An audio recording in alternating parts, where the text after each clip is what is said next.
If anybody needs prayer, please don't hesitate to ask.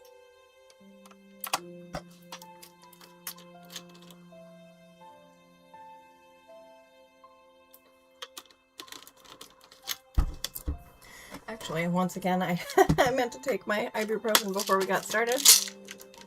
So I'm going to grab that now that I have thought of it. What is everybody doing for the holiday tomorrow?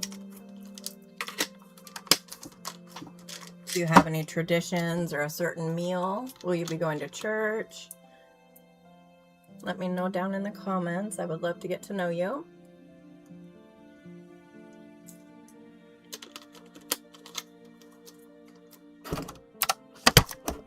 Okay. Also, I think my noise gate is off right now because when I played music in a different stream, it would not hear the music if I had it on. So I am sorry if you have to hear the fan and everything. I did opt to use my overhead fan instead of my window fan, so it shouldn't be as loud. Let's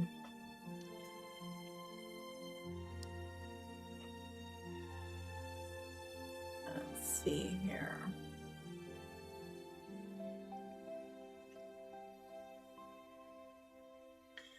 First Kings chapter 10. Now when the Queen of Sheba heard about the fame of Solomon concerning the name of the Lord, she came to test him with difficult questions. So she came to Jerusalem with a very large retinue, with camels carrying spices and very much gold and precious stones. When she came to Solomon, she spoke with him about all that was in her heart. Solomon answered all her questions. Nothing was hidden from the king which he did not explain to her. When the Queen of Sheba perceived all the wisdom of Solomon, the house that he had built, the food of his table, the seating of his servants, the attendance of his waiters and their attire, his cupbearers, and his stairway by which he went up to the house of the Lord, there was no more spirit in her. Then she said to the king, "It was a true report which I heard in my own land about your words and your wisdom. Nevertheless, I did not believe the reports until I came and my eyes had seen it. And behold, the half was not told me. You exceed in wisdom and prosperity the report which I heard." Actually, give me just a second here because it's lagging. I don't know what's going on. Let me refresh it real quick. It may be that I have the quality up a little higher. Let's see. And actually, while I'm thinking about it, I'm going to go ahead and get the shorts or vertical stream going, since it seems like we don't really have anybody in here right now anyway. Okay. So it'll just take me a minute to get this going.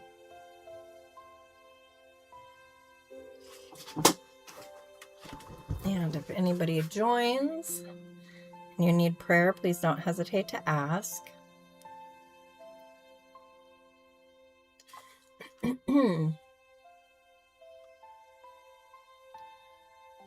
Just take me a second to get the stream going over on the short speed. Although maybe most people are asleep preparing for tomorrow. So we'll see.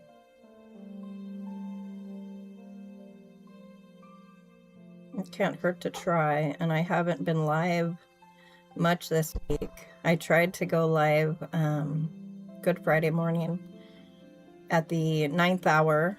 And nobody made it. So apparently 5 o'clock in the morning is not the time to be going live. And that's okay too. Okay.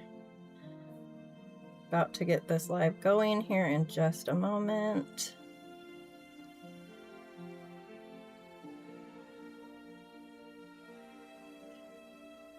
Okay. I wasn't sure I was going to do the shorts one. But I'm going to go ahead and do it now.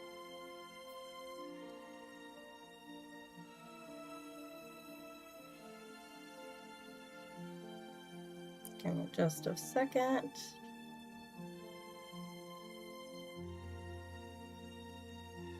And if anybody needs prayer, please don't hesitate to ask.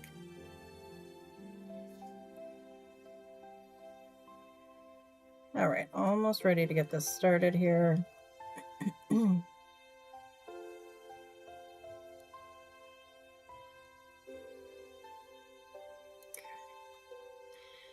All right, just gotta click start now. There we go.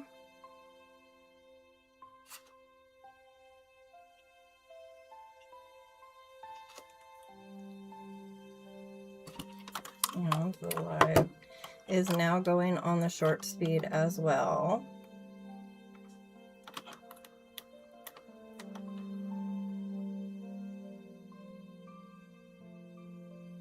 Make sure I have the sound off. I do.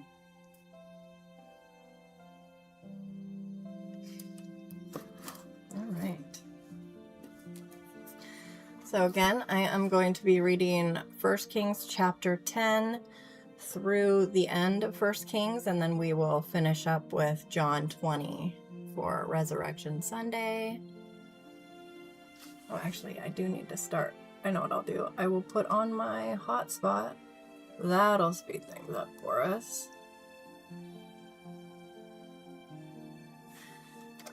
Oh, hey, thanks for the love. Somebody is in here.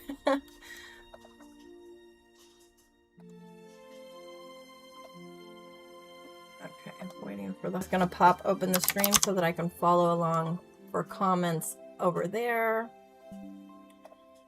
In just a moment.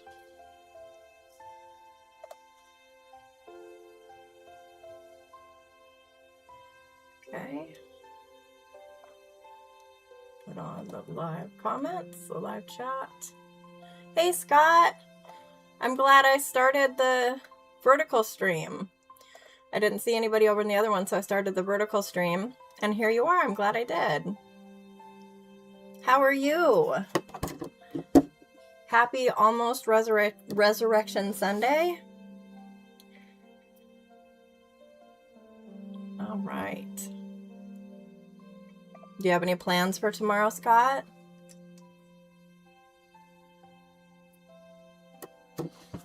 I do actually have to turn on my other fan because it's just a little bit too warm in here for me. And while I'm fixing things up, I might as well try to go ahead and get my noise gate put back on. So give me a second here and I will do that. I'd love to hear if anybody has any plans for Sunday. Okay, there's the noise suppression. Okay. So there, you shouldn't have to listen to my fan so loud now. At least in the main stream. The vertical stream I can't do anything about. Yes, happy Resurrection Day. I know people have feelings about saying happy Easter, but I do that as well. Most people don't really say the Resurrection Sunday thing. Regardless of how you word it, it is what it is, right? Jesus has risen. He is risen. Praise God. Okay. So, I'm going to start back over 1 Kings chapter 10. Now the Queen of Sheba heard the report about Solomon concerning the name of Yahweh. So she came to test him with riddles. She came to Jerusalem with a very glorious retinue, with camels carrying spices and very much gold and precious stones. And she came to Solomon and spoke to him about all that was in her heart. And Solomon declared to her the answer to all her matters. There was not a matter which was hidden from the king which he did not declare to her. Then the Queen of Sheba saw all the wisdom of Solomon, the house that he had built, the food of his table, the seating of his servants, the disposition of his attendants and their attire, his cupbearers and his stairway by which he went up to the house of Yahweh, so that there was no more spirit in her. Then she said to the king, "The word is true, which I heard in my own land about your words and your wisdom. Nevertheless, I did not believe those words until I came and my eyes had seen it. And behold, the half was not declared to me. You exceed in wisdom and prosperity the report which I heard. How blessed are you, how blessed are your men, how blessed are these your servants who stand before you continually and hear your wisdom. Blessed be Yahweh your God, who delighted in you to set you on the throne of Israel. Because Yahweh loved Israel forever, therefore he made you king to do justice and righteousness."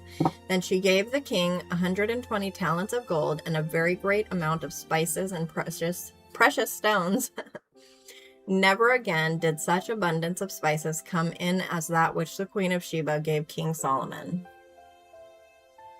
Also the ships of Hiram, which carried gold from Ophir, brought in from Ophir a very great number of almond trees and precious stones. And the king made of the almond trees supports for the house of Yahweh and for the king's house.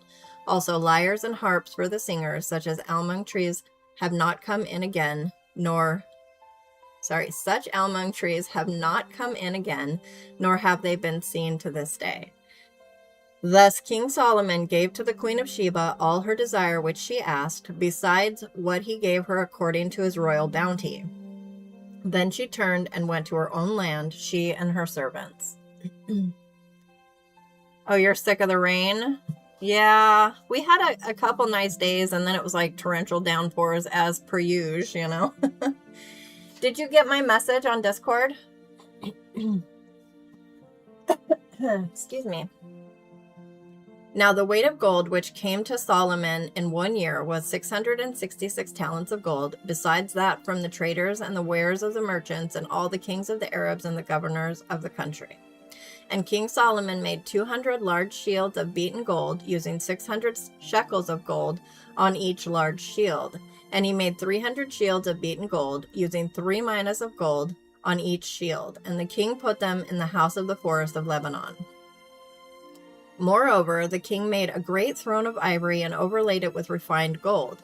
There were 6 steps to the throne, and a round top to the throne at its rear, and arms on each side of the seat, and 2 lions standing beside the arms. 12 lions were also standing there on the 6 steps on the one side and on the other. Nothing like it was made for all the other kingdoms. Now all King Solomon's drinking vessels were of gold, and all the vessels of the house of the forest of Lebanon were of pure gold. None was of silver. It was not considered valuable in the days of Solomon. For the king had at sea the ships of Tarshish with the ships of Hiram. Once every 3 years the ships of Tarshish came carrying gold and silver, ivory and apes and peacocks. So King Solomon became greater than all the kings of the earth in riches and in wisdom. And all the earth was seeking the presence of Solomon, to hear his wisdom which God had put in his heart. And they brought every man his present, articles of silver and gold, garments, weapons, spices, horses, and mules, a set amount year by year. And Solomon gathered chariots and horsemen, and he had 1,400 chariots and 12,000 horsemen, and stationed them in the chariot cities and with the king in Jerusalem. The king also made silver as plentiful as stones in Jerusalem, and he made cedars as plentiful as sycamore trees that are in the Shephelah. Solomon's import of horses was from Egypt and Kue. The king's merchants procured them from Kue for a price. And a chariot was imported from Egypt for 600 shekels of silver, and a horse for 150. And by the same means they exported them to all the kings of the Hittites and to the kings of Aram. And that was chapter 10 of 1 Kings. That's okay, Scott. No worries. Welcome to those just coming in. God bless you. If anybody needs prayer, please don't hesitate to ask. And give me just a moment real quick to check some settings.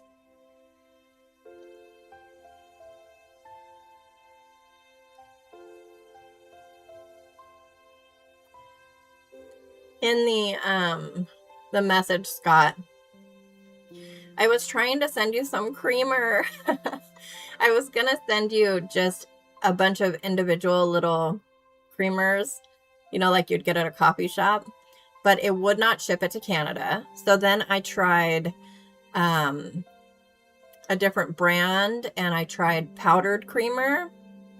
It's this really high quality heavy cream powder that you just add water. So it would be like adding you call it double cream to your coffee. And I was so disappointed. So that's why you didn't get anything in the mail. But I'm going to send you something different that I will ship myself, so I won't have to worry about the rules, I guess. But for that, I don't think I can ship that kind of stuff either. I'll have to check into the rules that I have to abide by. But I have something else I do want to send you anyway. Okay, so fixing this one little setting here real quick.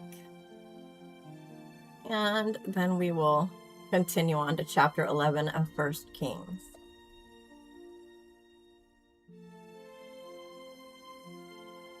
Okay.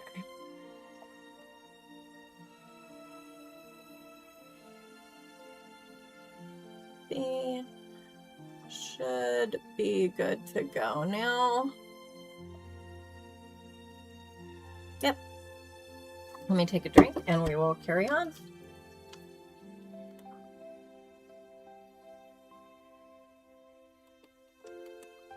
Scott, I just know how it is. For one, coffee can be so helpful. It's good for you. A lot of people don't realize that. But also, it's something that's comforting, and it's something we tend to rely on, right? And I just thought if you had those little shelf-stable packets or the powder, then when you were out, you'd have something to fall back on. Because I've been there, I know how it is to run out of something that you prefer not to run out of, right? Okay, so 1 Kings chapter 11. Now King Solomon loved many foreign women, along with the daughter of Pharaoh, Moabite, Ammonite, Edomite, Sidonian, and Hittite women, from the nations concerning which Yahweh had said to the sons of Israel, "You shall not go along with them, nor shall they go along with you, for they will surely turn your heart away after their gods." Solomon clung to these in love, and he had 700 wives, princesses, and 300 concubines, and his wives turned his heart away. Now it happened at the time that Solomon was old, his wives turned his heart away after other gods, and his heart was not wholly devoted to Yahweh his God, as the heart of David his father had been. For Solomon went after Ashtaroth, the goddess of the Sidonians, and after Milcom, the detestable idol of the Ammonites. And Solomon did what was evil in the sight of Yahweh, and did not follow Yahweh fully, as David his father had done. Then Solomon built a high place for Chemosh, the detestable idol of Moab, on the mountain which is east of Jerusalem, and for Molech, the detestable idol of the sons of Ammon. Thus also he did for all his foreign wives, who burned incense and sacrificed to their gods. Now Yahweh was angry with Solomon because his heart was turned away from Yahweh, the God of Israel, who had appeared to him twice, and had commanded him concerning this thing, that he should not walk after other gods. But he did not keep what Yahweh had commanded. So Yahweh said to Solomon, "Because this has happened with you, you have not kept my covenant and my statutes, which I have commanded you, so I will surely tear the kingdom from you, and will give it to your servant. Nevertheless, I will not do it in your days for the sake of your father David, but I will tear it out of the hand of your son. However, I will not tear away all the kingdom, but I will give one tribe to your son for the sake of my servant David, and for the sake of Jerusalem, which I have chosen." Then Yahweh raised up an adversary to Solomon, Hadad the Edomite. He was of the seed of the king in Edom. Now it happened that when David was in Edom, and Joab, the commander of the army, had gone up to bury the slain, and had struck down every male in Edom, for Joab and all Israel stayed there 6 months, until he had cut off every male in Edom, that Hadad fled to Egypt, he and certain Edomites of his father's servants with him, while Hadad was a young boy. Then they arose from Midian and came to Paran, and they took men with them from Paran and came to Egypt, to Pharaoh king of Egypt. And he gave him a house and assigned him food and gave him land. And Hadad found great favor in the sight of Pharaoh. So he gave him as a wife the sister of his own wife, the sister of Tapenes the queen. And the sister of Tapenes bore his son Genubath. And Tapenes weaned him in Pharaoh's house, and Genubath was in Pharaoh's house among the sons of Pharaoh. Welcome to those just coming in. God bless you. If you need prayer, please don't hesitate to ask. I'm always happy to pray with anybody who needs it. Dropped a pinned comment down there so that people can get to the Discord, since it keeps popping up on the screen. Okay. But Hadad heard in Egypt that David slept with his fathers, and that Joab, the commander of the army, had died. So Hadad said to Pharaoh, "Send me away, that I may go to my own country." Then Pharaoh said to him, "But what have you lacked with me, that, behold, you are seeking to go to your own country?" And he answered, "Nothing. Nevertheless, you must surely let me go." And God raised up another adversary to him, Rezin, the king of Eliada, who had fled from his lord Hadadezer, king of Jobah. And he gathered men to himself and became commander of a marauding band after David killed some of them. And they went to Damascus and stayed there and reigned in Damascus. So he was an adversary to Israel all the days of Solomon, along with the evil that Hadad did. And he abhorred Israel and reigned over Aram. Now Jeroboam, the son of Nebat, an Ephraimite of Zereda, Solomon's servant, whose mother's name was Zeruiah, a widow, also raised his hand against the king. Now this was the reason why he raised his hand against the king. Solomon built the Millo and closed up the breach of the city of his father David. Now the man Jeroboam was a mighty man of valor, and Solomon saw that the young man was industrious and appointed him over all the load bearers of the house of Joseph. Now it happened at that time that Jeroboam went out of Jerusalem, and that the prophet Ahijah, the Shilonite, found him on the road. Now he had covered himself with a new cloak, and both of them were alone in the field. Then Ahijah took hold of the new cloak which was on him, and tore it into 12 pieces. And he said to Jeroboam, "Take for yourself 10 pieces, for thus says Yahweh, the God of Israel, Behold, I will tear the kingdom out of the hand of Solomon, and give you 10 tribes. But he will have 1 tribe for the sake of my servant David, and for the sake of Jerusalem, the city which I have chosen from all the tribes of Israel, because they have forsaken me, and have worshipped Ashtaroth, the goddess of the Sidonians, Chemosh, the god of Moab, and Milcom, the god of the sons of Ammon. And they have not walked in my ways to do what is right in my sight, and to keep my statutes and my judgments, as his father David did. Nevertheless, I will not take the whole kingdom out of his hand, but I will make him ruler all the days of his life, for the sake of my servant David, whom I chose, who kept my commandments and my statutes. But I will take the kingdom from his son's hand, and give it to you, the 10 tribes. But to his son I will give 1 tribe, that my servant David may have a lamp always before me in Jerusalem, the city where I have chosen for myself to put my name. And I will take you, and you shall reign over whatever your soul desires, and you shall be king over Israel.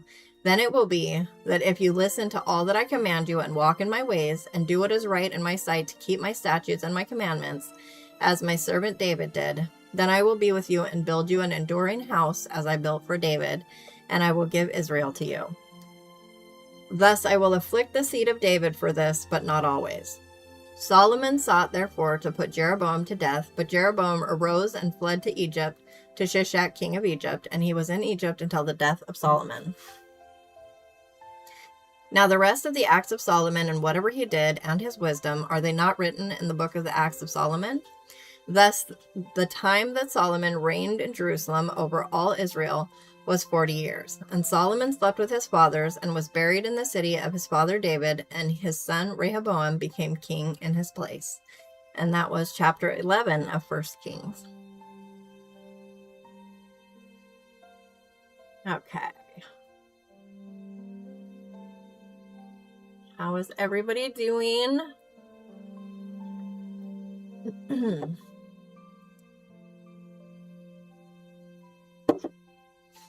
I'm going to take a drink.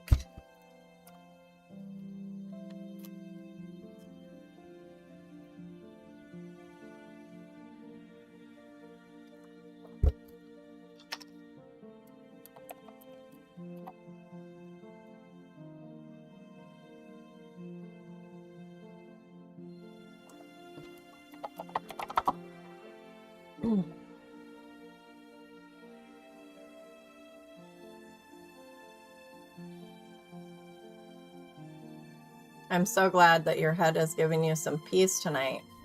Hopefully it stays that way. I pray for you very often. I'm so sorry for coughing in your guys' ears. I usually try to mute when I'm going to cough or clear my throat, but I don't always catch it in time. 1 Kings chapter 12. Then Rehoboam went to Shechem, for all Israel had come to Shechem to make him king.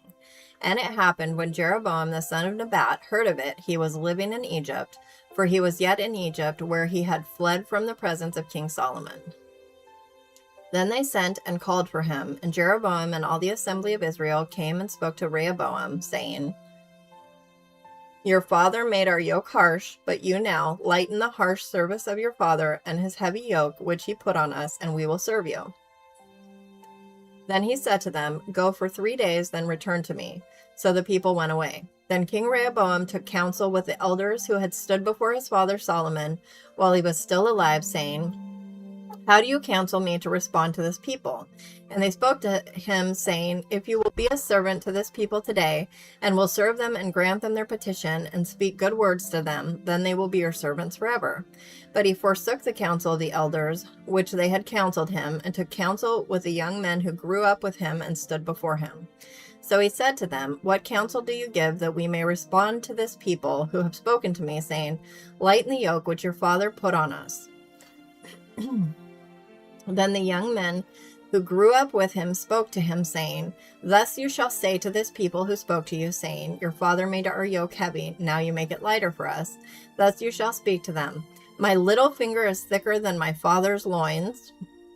Wow. So now my father loaded you with a heavy yoke, but I will add to your yoke. My father disciplined you with whips, but I will discipline you with scorpions. Harsh. So Jeroboam and all the people came to Rehoboam on the 3rd day, as the king had spoken, saying, Return to me on the 3rd day. And the king answered the people harshly, and he forsook the counsel of the elders which they had given him. And he spoke to them according to the counsel of the young men, saying, My father made your yoke heavy, but I will add to your yoke. My father disciplined you with whips, but I will discipline you with scorpions. So the king did not listen to the people, for it was a turn of events from Yahweh, that he might establish his word, which Yahweh spoke through Ahijah the Shilonite of Jeroboam the son of Naboth. Then all Israel saw that the king did not listen to them. So the people responded to the king with this word, saying, What portion do we have in David? We have no inheritance in the son of Jesse. To your tents, O Israel. Now see to your own house, David. So Israel went to their tents. Goodness. Sorry. I don't know why. This always happens. Only when I go live and I'm reading. Actually, I think it happens when I'm over at the desk. I wonder if it's because I have a bunch of birds living in my wall on this side. I hear them before dawn every morning. But as for the sons of Israel who lived in the cities of Judah, Rehoboam reigned over them. Then King Rehoboam sent Adoram, who was over the forced labor, and all Israel stoned him, and he died. And King Rehoboam made haste to mount his chariot to flee to Jerusalem. So Israel has been in rebellion against the house of David to this day. Now it happened when all Israel heard that Jeroboam had returned, that they sent and called him to the congregation and made him king over all Israel. None but the tribe of Judah followed the house of David. Then Rehoboam came to Jerusalem and assembled all the house of Judah and the tribe of Benjamin, 180,000 chosen men who could wage war to fight against the house of Israel to return the kingdom of Rehoboam the son of Solomon. But the word of God came to Shemaiah the man of God, saying, Speak to Rehoboam the son of Solomon, king of Judah, and to all the house of Judah and Benjamin, and to the rest of the people, saying, Thus says Yahweh, You shall not go up and fight against your brothers, the sons of Israel. Return every man to his house, for this thing is from me.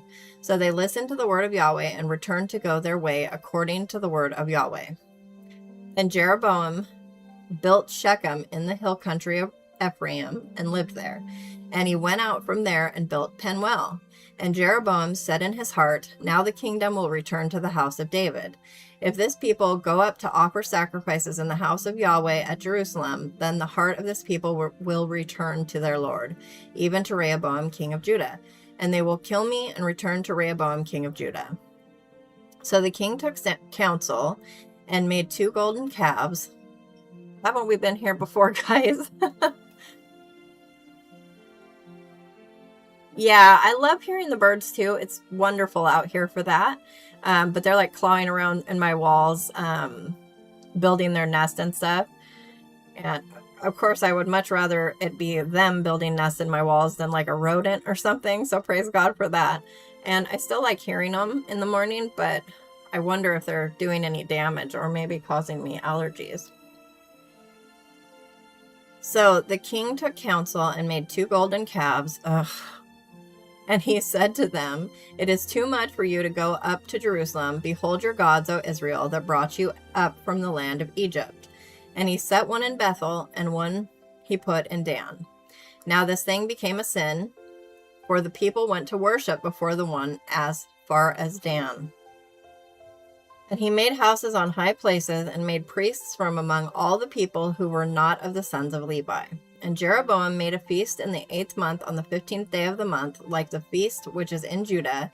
And he went up to the altar, thus he did in Bethel, to sacrifice to the calves which he had made. I mean, that's so wild to me. It's like, okay, so I'm making a journal right now.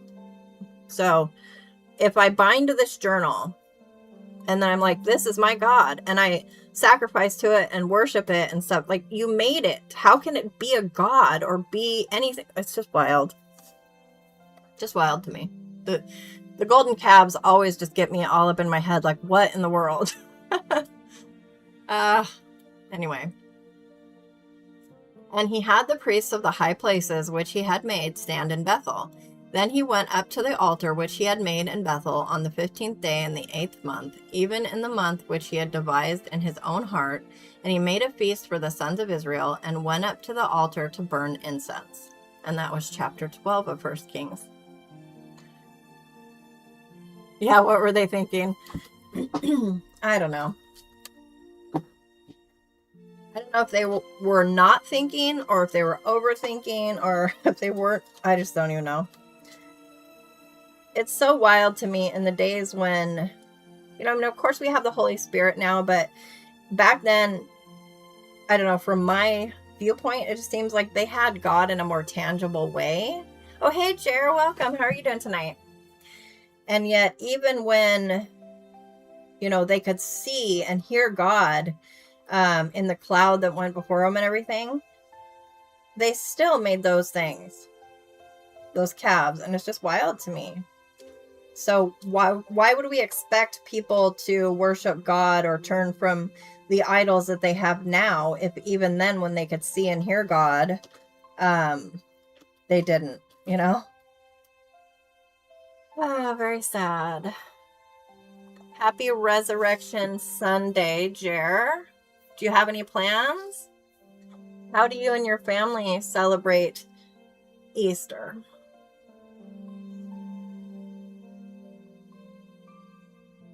I'm glad you could make it here. It seems like everybody is going over to the shorts stream when they do join. Although it's been a fairly quiet night anyway. So I'm going to take a drink. And then we will carry on reading.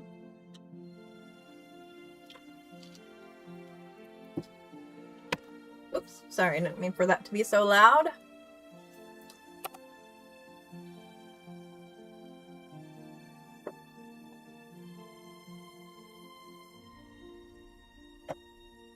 Okay, 1 Kings chapter 13. Now behold, there came a man of God from Judah to Bethel by the word of Yahweh, while Jeroboam was standing by the altar to burn incense. And he cried against the altar by the word of Yahweh and said, O altar, altar, thus says Yahweh, behold, a son shall be born to the house of David, Josiah is his name, and on you he shall sacrifice the priests of the high places who burn incense on you, and human bones shall be burned on you. Then he gave a miraculous sign the same day, saying, This is the miraculous sign which Yahweh has spoken. Behold, the altar shall be torn apart, and the ashes which are on it shall be poured out. Now it happened that when the king heard the word of the man of God, which he cried against the altar in Bethel, Jeroboam stretched out his hand from the altar, saying, Seize him. But his hand which he stretched out against him dried up, so that he could not draw it back to himself. The altar also was torn apart, and the ashes were poured out from the altar, according to the miraculous sign which the man of God had given by the word of Yahweh. Then the king answered and said to the man of God, Please entreat Yahweh your God, and pray for me, that my hand may be restored to me. So the man of God entreated Yahweh, and the king's hand was restored to him, and it became as it was before. Then the king said to the man of God, Come home with me and refresh yourself, and I will give you a gift. Hey, Adam! How are you? I'm glad you're here. Happy Resurrection Sunday, almost. But the man of God said to the king, If you were to give me half your house, I would not go with you, nor would I eat bread or drink water in this place. For so it was commanded me by the word of Yahweh, saying, You shall eat no bread, nor drink water, nor return by the way which you came. So he went another way, and did not return by the way which he came to Bethel. Now an old prophet was living in Bethel, and his sons came and recounted to him all the work which the man of God had done that day in Bethel, the words which he had spoken to the king. These also they recounted to their father. I'm glad you're fine. Fine, hopefully fine as in the good, actually fine way. Coming from a woman, you hear fine, and you're like, what's going on, honey? Spill your guts. Oh, Mick! Hey, I'm so glad you're here. How are you doing? I've missed you. God bless each of you, and happy almost Resurrection Sunday. God is good, and he is risen. Okay. And their father said to them, Which way did he go? And his sons had seen the way which the man of God, who came from Judah, had gone. Then he said to his sons, Saddle the donkey for me. So they saddled the donkey for him, and he rode away on it. So he went after the man of God, and found him sitting under an oak, and he said to him, Are you the man of God who came from Judah? And he said, I am. Then he said to him, Come home with me and eat bread. And he said, I cannot return with you, nor go with you, nor will I eat bread or drink water with you in this place. For a word came to me by the word of Yahweh, You shall eat no bread, nor drink water there. Do not return by going the way which you came. And he said to him, I also am a prophet like you, and an angel spoke to me by the word of Yahweh, saying, Bring him back with you to your house, that he may eat bread and drink water. But he dealt falsely with him. So he went back with him and ate bread in his house and drank water. Did he not think to confer with God about it? Well, the God Squad is how the God Squad usually is.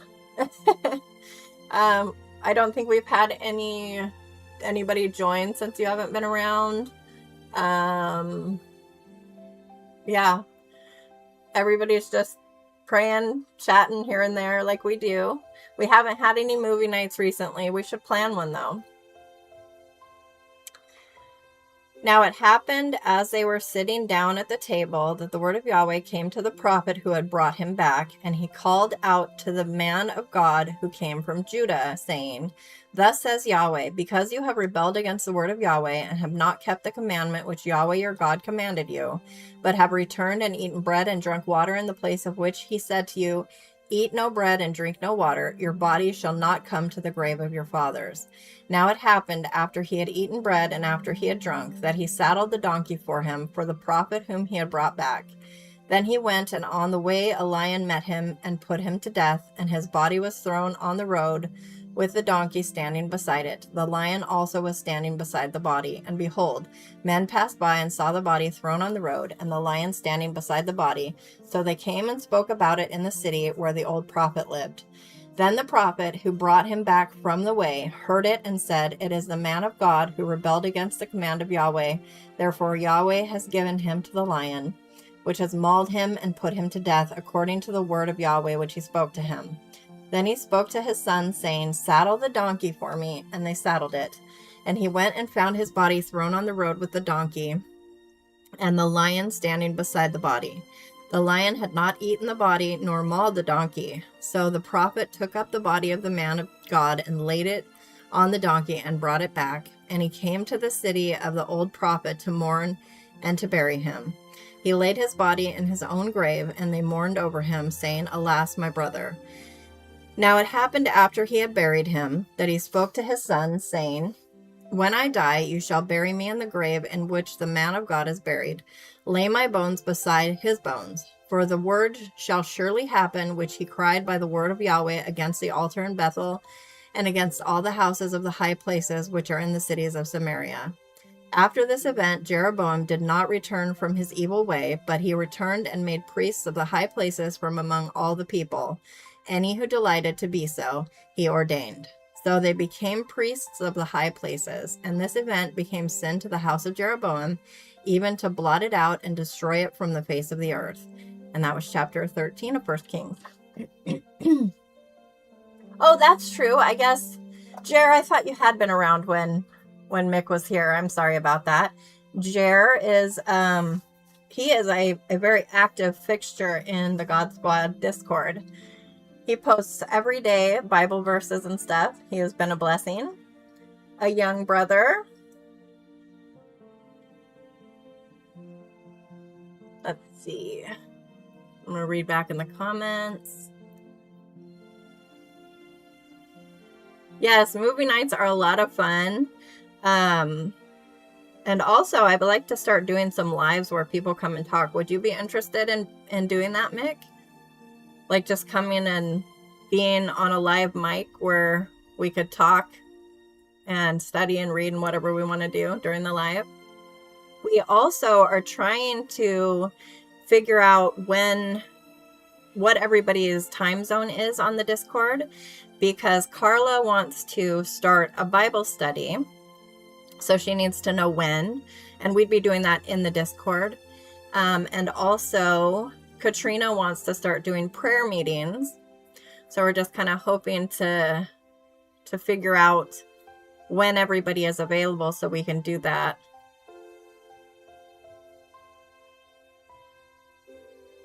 Scott, I've been thinking about that. Actually, I was thinking about it the other day. So here we go. Add as moderator, standard moderator. There you go. Enjoy the shield, Jer. Use your power wisely, son. Oh, grasshopper.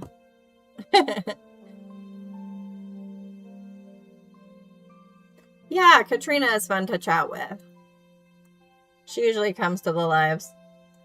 The lives and the movie nights. He does. Jer's got a hammer. I'm so glad you guys are here. Mick, have you been well? I was worried about you. I mean, you don't have to like tell me when you're not going to be around or whatever, but I do worry when you're not. The girl in me is like, oh no, did I say or do something wrong? You know, but the mom in me is always like, I hope he's okay. You know, is something wrong? And then the brain in me is like, he's allowed to, you know, you aren't, you know, beholden to me or anything like that. I do worry when you don't, at least check in every so often. I'm just glad you're here now. I'm not lecturing you. I hope you don't feel that way. I just want you to know that I do care about you and miss you when you weren't here.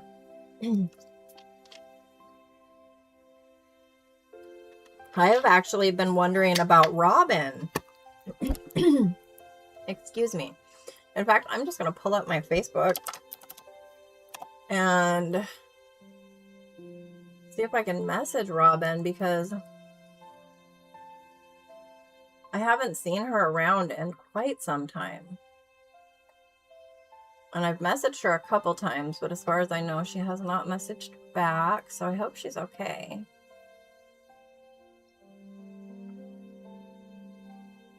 Maybe be in prayer for her, if you guys think of it. I know I have been praying for her. Okay, check messages on here real quick, and then we will get back to reading.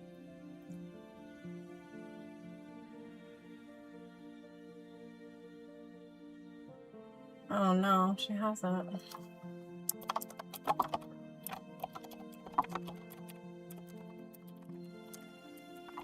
Gonna send her a message real quick.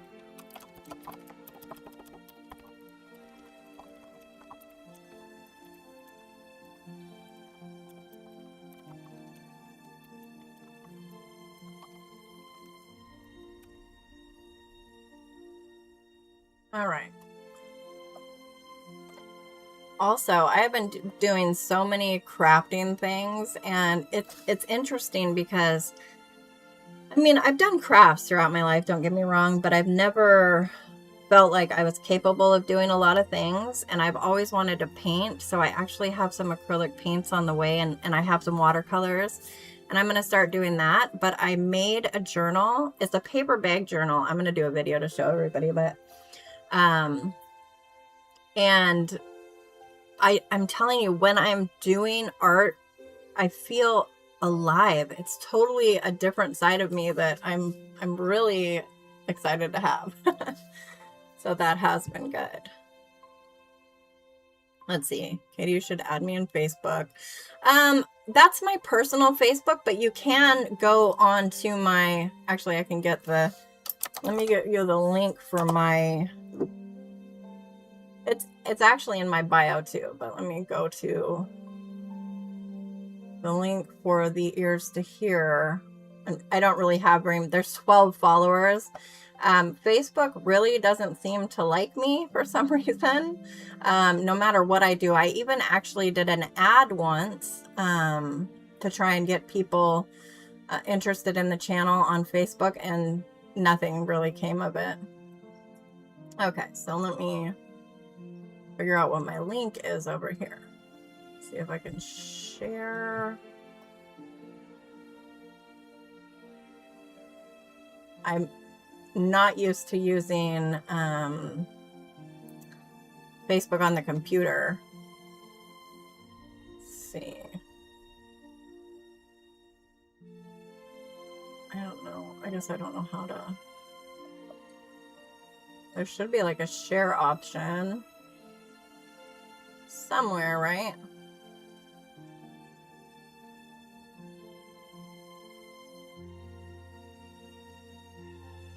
How frustrating. Here, I'll go to settings. Maybe that'll, yeah. Give me just a second and I'll try to find it for you, Scott. Actually, I don't want to derail the live doing this, but if you check my channel description, or I'll send it to you later.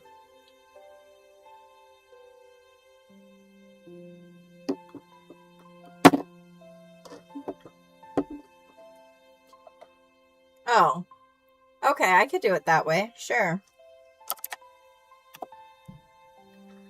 I will message from there.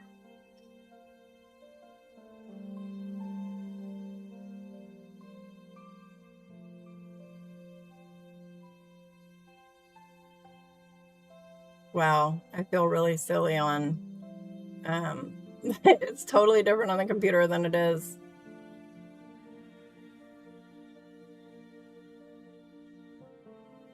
Okay, let me search for you. And once I bring you up, then it should let me message you. What will your picture be at? Will it be you? Oh, it is. Yep, that's you. You're the first one to pop up. All right, so yeah, you can't friend as a channel or whatever, but I can. Oh, I'm not even sure if it's gonna let me message you. Maybe I can comment on a post. Nope, it doesn't let me comment or anything because it's from a page. But if you just search for Ears to Hear Bible Reading on Facebook, it should come up. It's a page, not a group. Katrina, girl, I was talking about you just a couple minutes ago. I'm so glad you're here. Yes, Mick, it does. I feel so alive when I'm doing it, and it's nice. Yeah, just search it on there. Okay. How are you, Katrina? Happy almost Resurrection Sunday. How do you celebrate? I'd love to hear everybody's plans for tomorrow and how you spend the day. Tired? Girl, I hope you were able to get some rest. I hope things are getting better for you too. You were always in my prayers. Hi, Steven. Do you want to say hello? We've got a bunch of people here. We've got Mick, Katrina, we have Jer. Jer just got to become a mod, so that's exciting. We have Adam. We have Scott. Let's see. I don't see anybody else, I don't think. Carla's not here tonight. I hope she's doing well as well. Yes. God bless anybody who is joining right now. You are welcome. If you need prayer, please don't hesitate to ask. I'm glad you've joined us, and happy almost Resurrection Sunday. Hop in the comments and tell me how you celebrate, if you do. Oh, I forgot that Easter was the resurrection of Jesus. You forgot, and how did you manage to do that? I don't know. Well, that's okay. We should watch the stories from the Bible. Heyo! We'll watch that later, okay?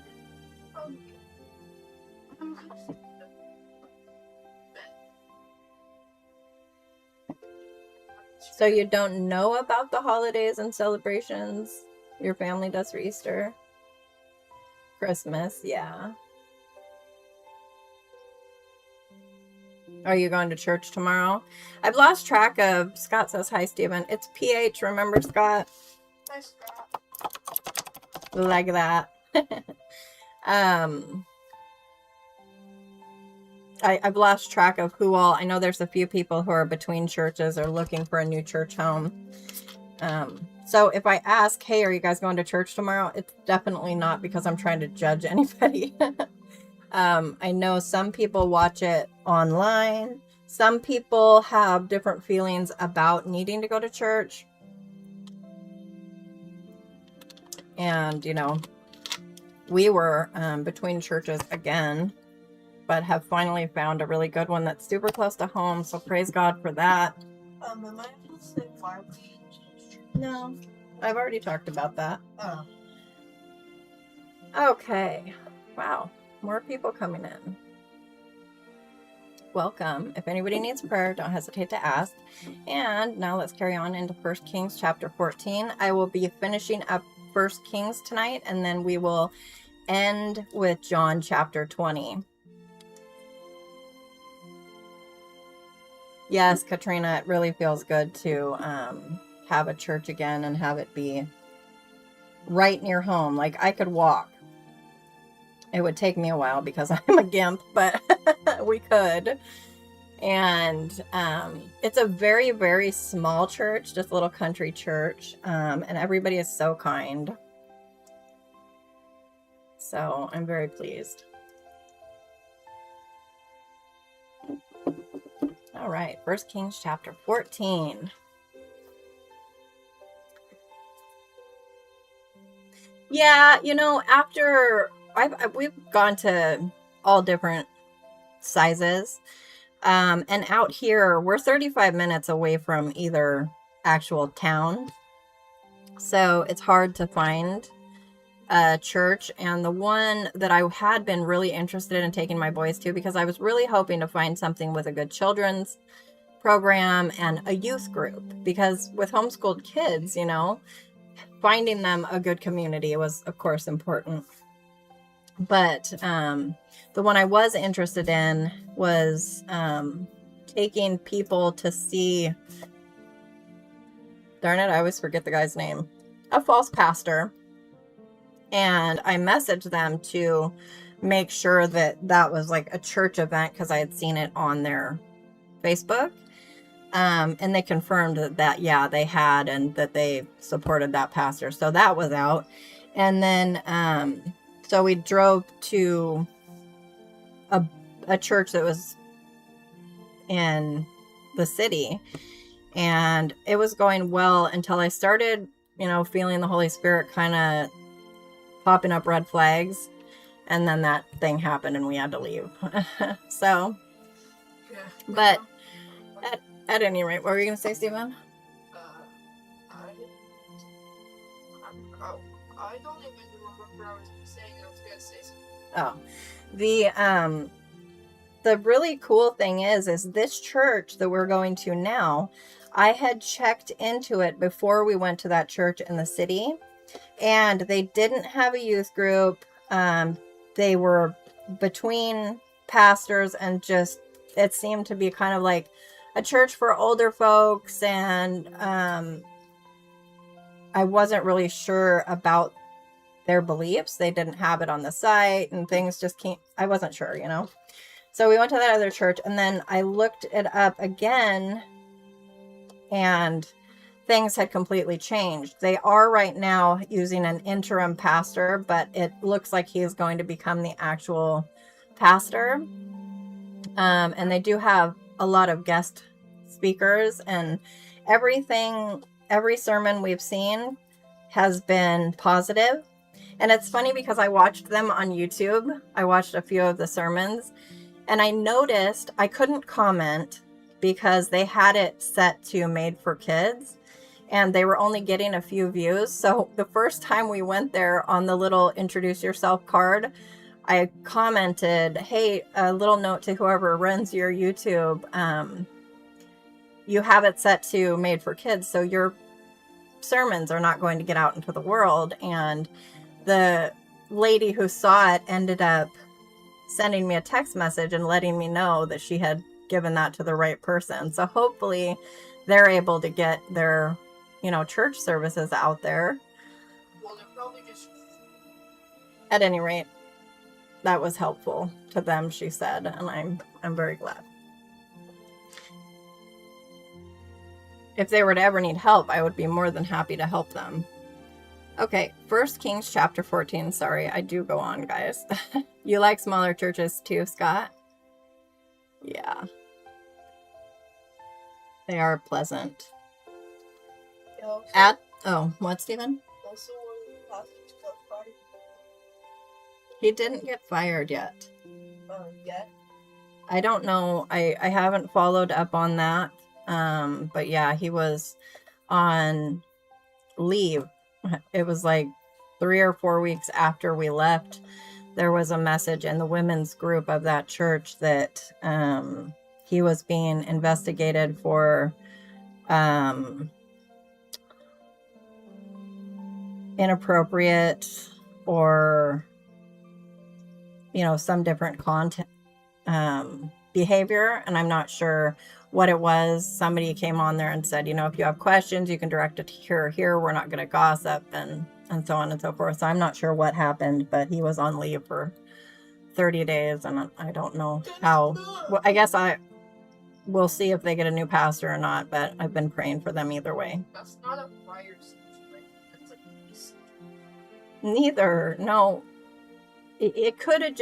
It doesn't have to be anything illegal or it could be unethical. It could be that his beliefs don't line up with that church.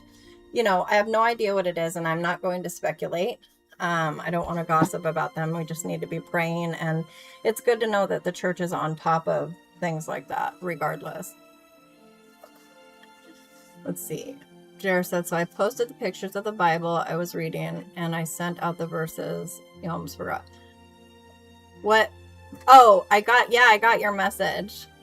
Thanks for that, Jared. I really appreciate that somebody is in there regularly posting and sharing actual scripture. Is it fucking Putin? I don't know which is that. No, Weezy has gas. Okay. My cats. It's funny because Pernaby does not have gas. But Hattie always did, and all of her kittens do too. I've tried different foods. It doesn't seem to be anything actually related to their gut. It's like a genetic thing, I guess. I haven't really looked too much into it, but Stephen was smelling a stinky smell. So sorry for that. Welcome to those just coming in. God bless you. Looks like we're getting quite a crowd. I'm so glad you guys are here. If anybody needs prayer, please don't hesitate to ask.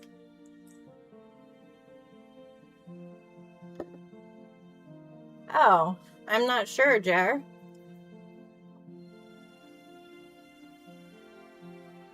Yes, come get some Jesus. Praise God.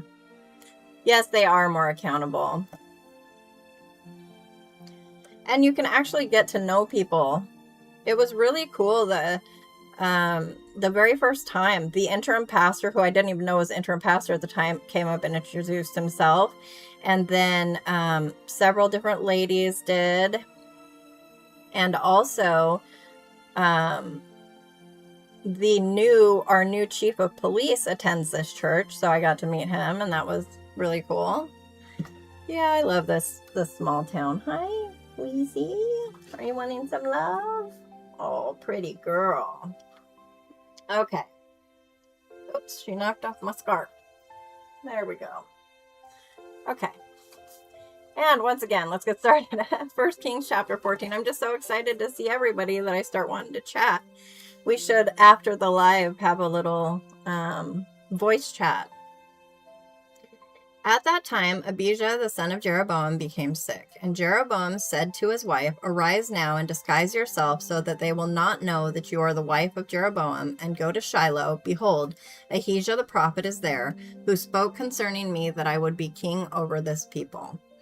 And take 10 loaves with you, and some cakes, and a jar of honey, and go to him. He will tell you what will happen to the boy." Then Jeroboam's wife did so, and arose and went to Shiloh, and came to the house of Ahijah. Now Ahijah could not see, for his eyes had set because of his old age. Now Yahweh had said to Ahijah, "Behold, the wife of Jeroboam is coming to inquire of you concerning her son, for he is sick. You shall say thus and thus to her, for it will be when she arrives that she will pretend to be another woman." Now it happened, as Ahijah heard the sound of her feet coming in the doorway, that he said, "Come in, wife of Jeroboam, why do you pretend to be another woman? For I am sent to you with a harsh message." Oh, I'm sorry, Weezy. I didn't realize that my paint brush was in front of your... To be another person that Mm-hmm. God just says. Yeah. Stephen's pointing out, imagine like a criminal or somebody comes up trying to pretend they're somebody else, and God just tells you, "Hey, that's not how it is." And you say it to them. Imagine the surprise. "For I am sent to you with a harsh message. Go say to Jeroboam, thus says Yahweh, the God of Israel, because I exalted you from among the people and made you ruler over my people Israel, and tore the kingdom away from the house of David and gave it to you, yet you have not been like my servant David, who kept my commandments and who walked after me with all his heart, to do only that which was right in my sight. You also have done more evil than all who were before you." You're going to hear my kitten crunching her food, maybe. Sorry. "And have gone and made it for yourself other gods and molten images to provoke me to anger, and have cast me behind your back. Therefore, behold, excuse me, I am bringing evil on the house of Jeroboam. I will cut off from Jeroboam every male person, both bond and free in Israel, and I will make a clean sweep of the house of Jeroboam as one sweeps away dung until it is all gone. Oh, here comes the train. Oh, it's live stream next. I wish Hugo was here. Hugo's not here? No, Hugo's not here tonight. He He probably has church in the morning and is asleep. Or maybe he's just family insurance. Let's see. Jer said so and just posted it in the off topic. I wouldn't go with the off topic. Are you saying that? Let me bring up the Discord. I have to wait for this train to pass before I read anymore anyway. So you're saying that verses isn't showing up? I was wanting to rename that to scripture. I had noticed you weren't posting in there. What do you mean it's not popping up? Yeah, he has been in the Discord, but he goes to school and he helps with his youth group at church, and has family and stuff like that. So sometimes he just can't make it. While we're talking about him, I'm just going to message him and make sure all is well. For those who don't know, his name in the Discord is Banana. That is Hugo.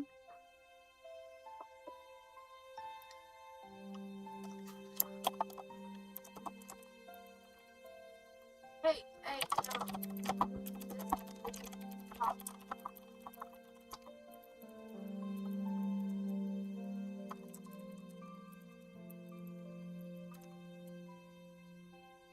So I sent him a message.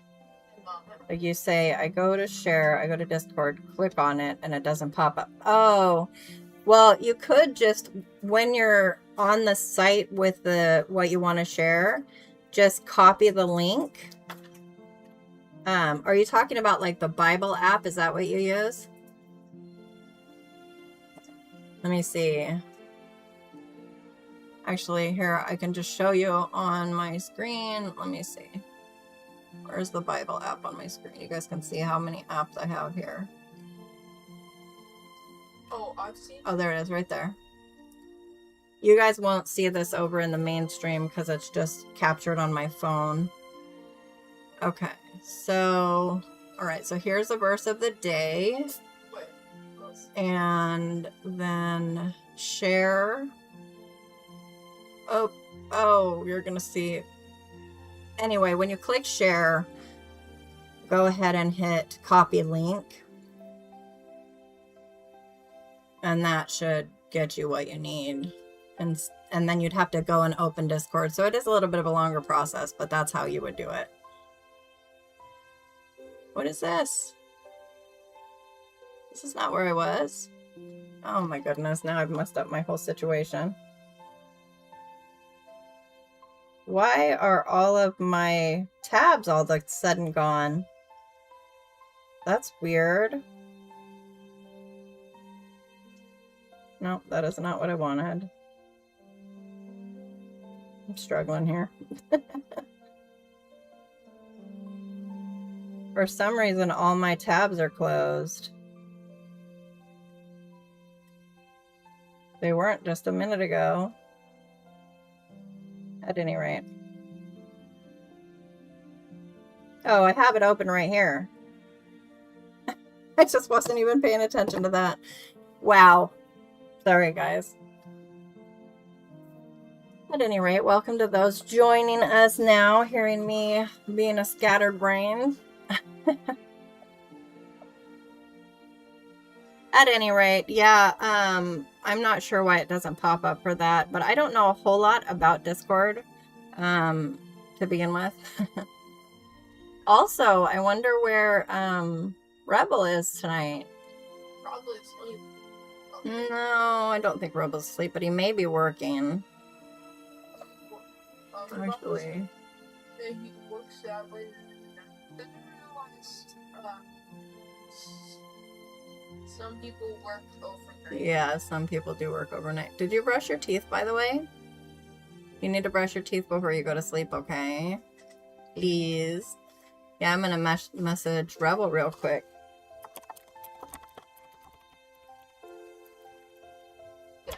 Oh,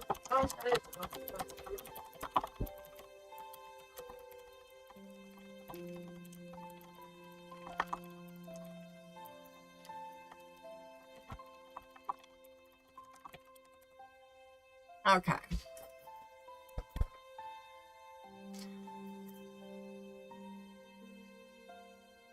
All right, get back to reading.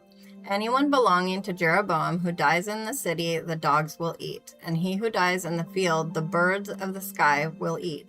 For Yahweh has spoken it. But you, arise, go to your house. When your feet enter the city, the child will die. And all Israel shall mourn for him and bury him, for he alone of Jeroboam's family will come to the grave, because in him something good was found toward Yahweh, the God of Israel, in the house of Jeroboam. What are you doing? Oh, okay. Moreover, Yahweh will raise up for himself a king over Israel, who will cut off the house of Jeroboam this day and from now on. So Yahweh will strike Israel as a reed is shaken in the water, and he will uproot Israel from this good land which he gave to their fathers, and will scatter them beyond the river, because they have made their Asherim, provoking Yahweh to anger. And he will give Israel over on account of the sins of Jeroboam, which he sinned, and with which he made Israel to sin. Then Jeroboam's wife arose and went away and came to Tirzah. As she was entering the threshold of the house, the child died, and all Israel buried him and mourned for him, according to the word of Yahweh, which he spoke through his servant Ahijah the prophet. Rebel, hey! You came! How are you doing? Happy almost Resurrection Sunday.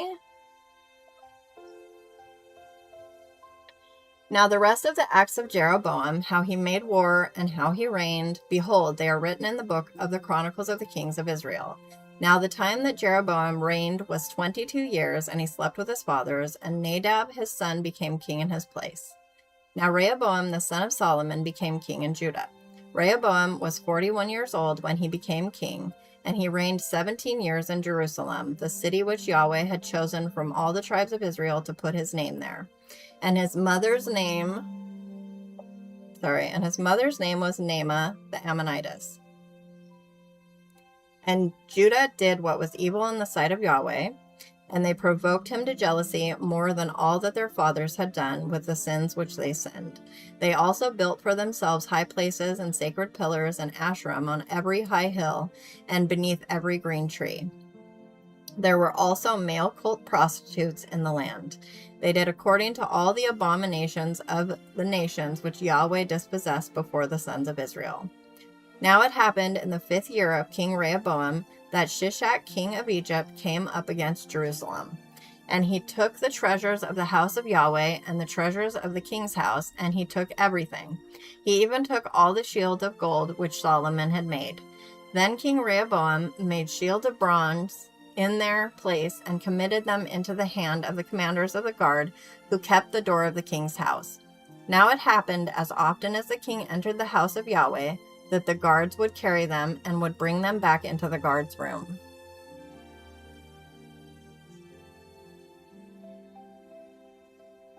Wait, did you change your name? No? Maybe? Seems like it's different. Now the rest of the acts of Rehoboam and all that he did, are they not written in the book of the Chronicles of the Kings of Judah? Now there was war between Rehoboam and Jeroboam all their days. And Rehoboam slept with his fathers and was buried with his fathers in the city of David. And his mother's name was Naamah the Ammonitess. And Abijam, his son, became king in his place.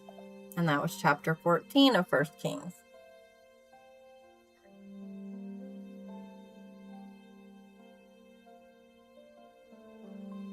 Oh, sorry, Jer, I was talking to Rebel. Okay, so I'm going to take a drink, and then we will continue on reading. Why don't you go and see if he's out? Yes. Did you have a cookie? You can have a cookie if you want before you brush your teeth. Okay. Yeah. I was gonna say, I just thought maybe you're on a different account. Okay.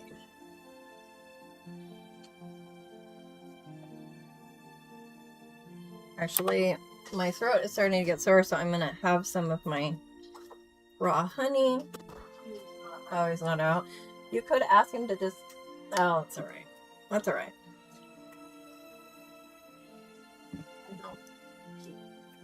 Welcome to those just coming in. If you need prayer, please don't hesitate to ask. The honey helps coat my throat when I'm reading a lot. You should ask Kenny to make a thing where you are just drinking honey. Where I'm drinking honey. Yeah. I need to make one where I'm drinking water. Yeah. Also, I should have him do it where it puts a scarf on my head. Okay, 1 Kings chapter 15. If anybody needs prayer, please don't hesitate to ask.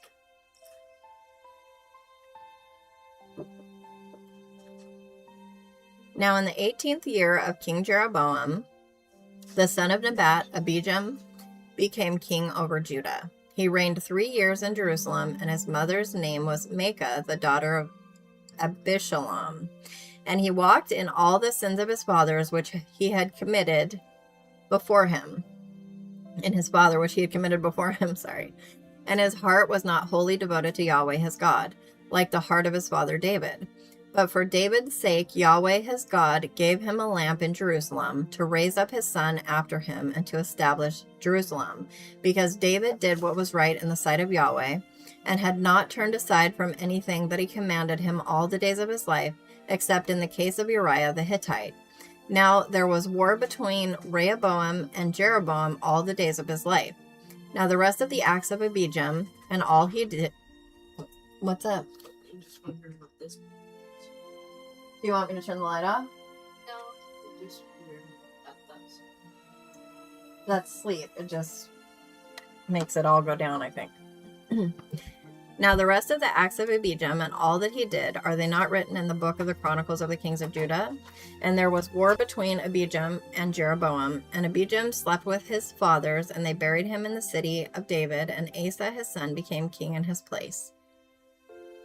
Now in the 20th year of Jeroboam, the king of Israel, Asa began to reign as king of Judah, and he reigned 41 years in Jerusalem, and his mother's name was Micaiah, the daughter of Abishalom. Abishalom? Probably. And Asa did what was right in the sight of Yahweh, like David his father. He also put away the male cult prostitutes from the land and removed all the idols which his fathers had made. He also removed Micaiah his mother from being queen mother, because she had made a horrid image of Asherah, and Asa cut down her horrid image and burned it at the brook Kidron. But the high places were not removed. Nevertheless, the heart of Asa was wholly devoted to Yahweh all his days. And he brought into the house of Yahweh the holy things of his father, and his own holy things, silver and gold utensils. Why did they have that silver utensils? I get silver, but why gold?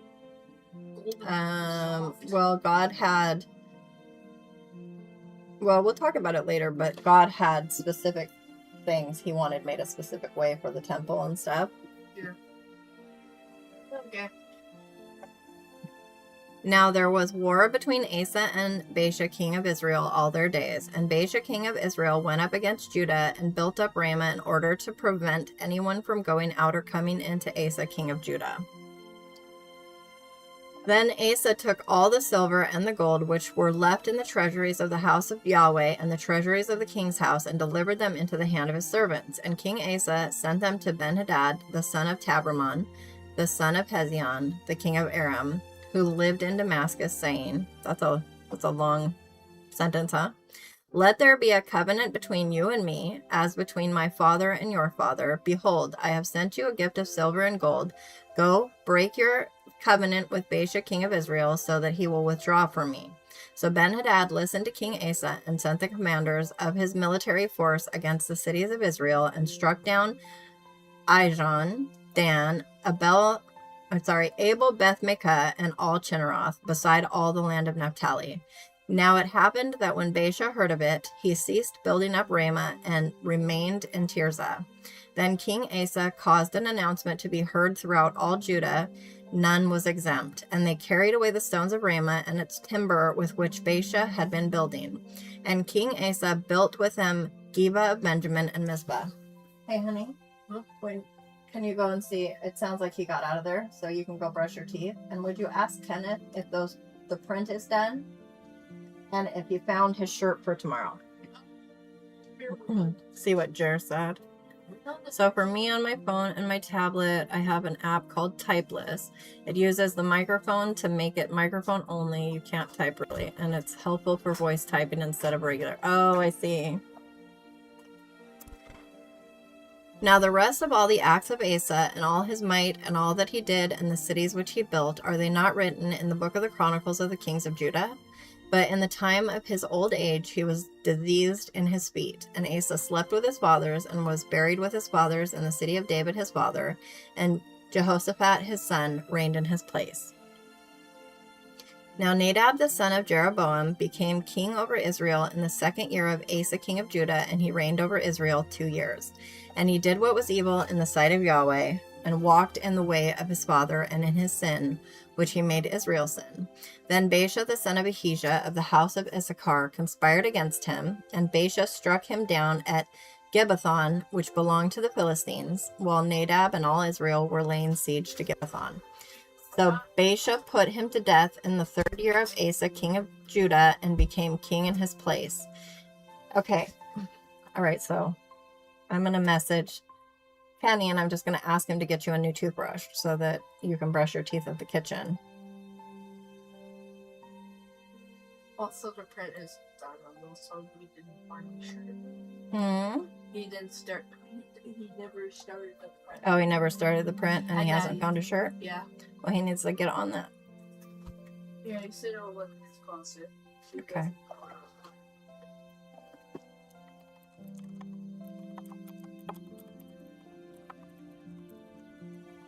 Sorry, guys. There. So Baasha put him to death in the 3rd year of Asa king of Judah, and became king in his place. Now it happened that as soon as he was king, he struck down all the household of Jeroboam.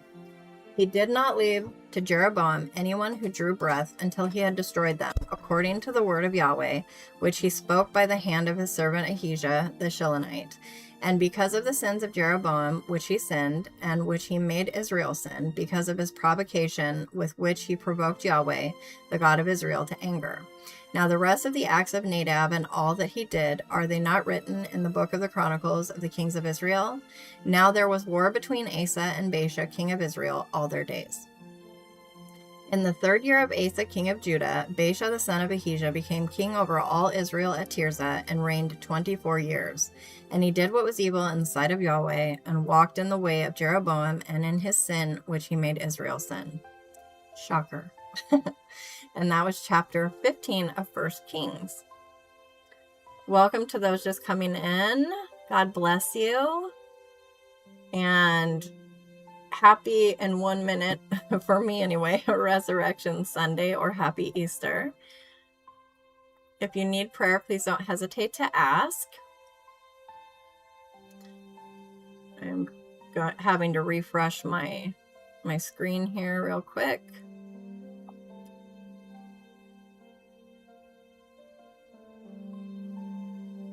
Yeah, it's funny. It's telling me in the comment section and on the stream that there's only one person in here, yet there's 2 people talking currently. Okay.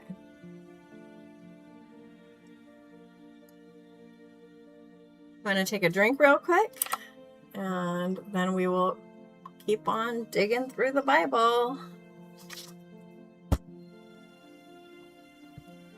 Oh, I just realized I can see my reflection in my microphone because the light behind me is on.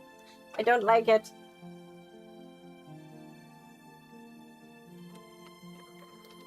Okay.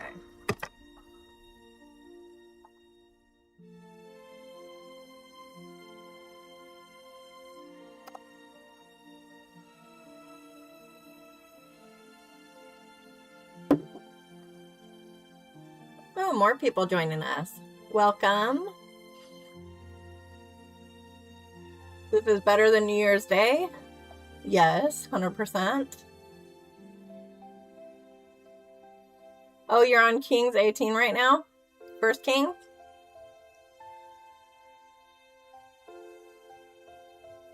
We're almost caught up. Are you going to just listen to me read after that? Are you going to continue in your private reading? Yes. Maranatha. Awesome, Jer. I love that. Okay. All right. 1 Kings chapter 16.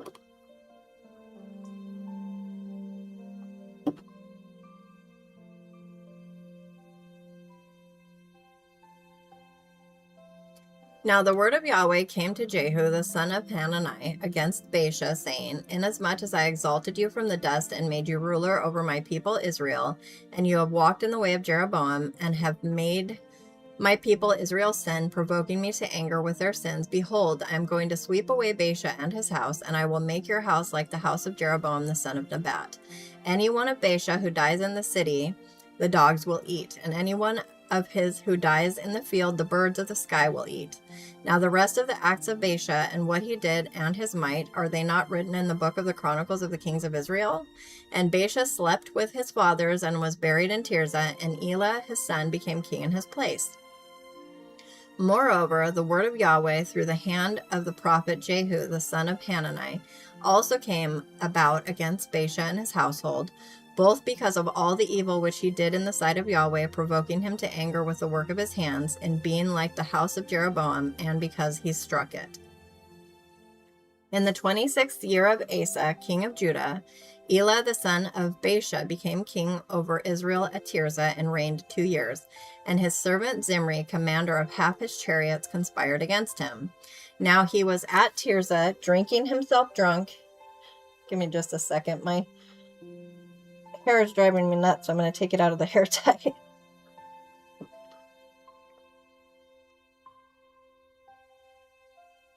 Okay, now I gotta fix my scarf. Goodness. Okay. There we go. Now he was at Tirzah, drinking himself drunk in the house of Arzah, who was over the household at Tirzah. Then Zimri went in and struck him, and put him to death in the 27th year of Asa king of Judah, and became king in his place. Now it happened when he became king, as soon as he sat on his throne, that he struck down all the household of Baasha. He did not leave a single male, not even any of his kinsmen redeemers or his friends.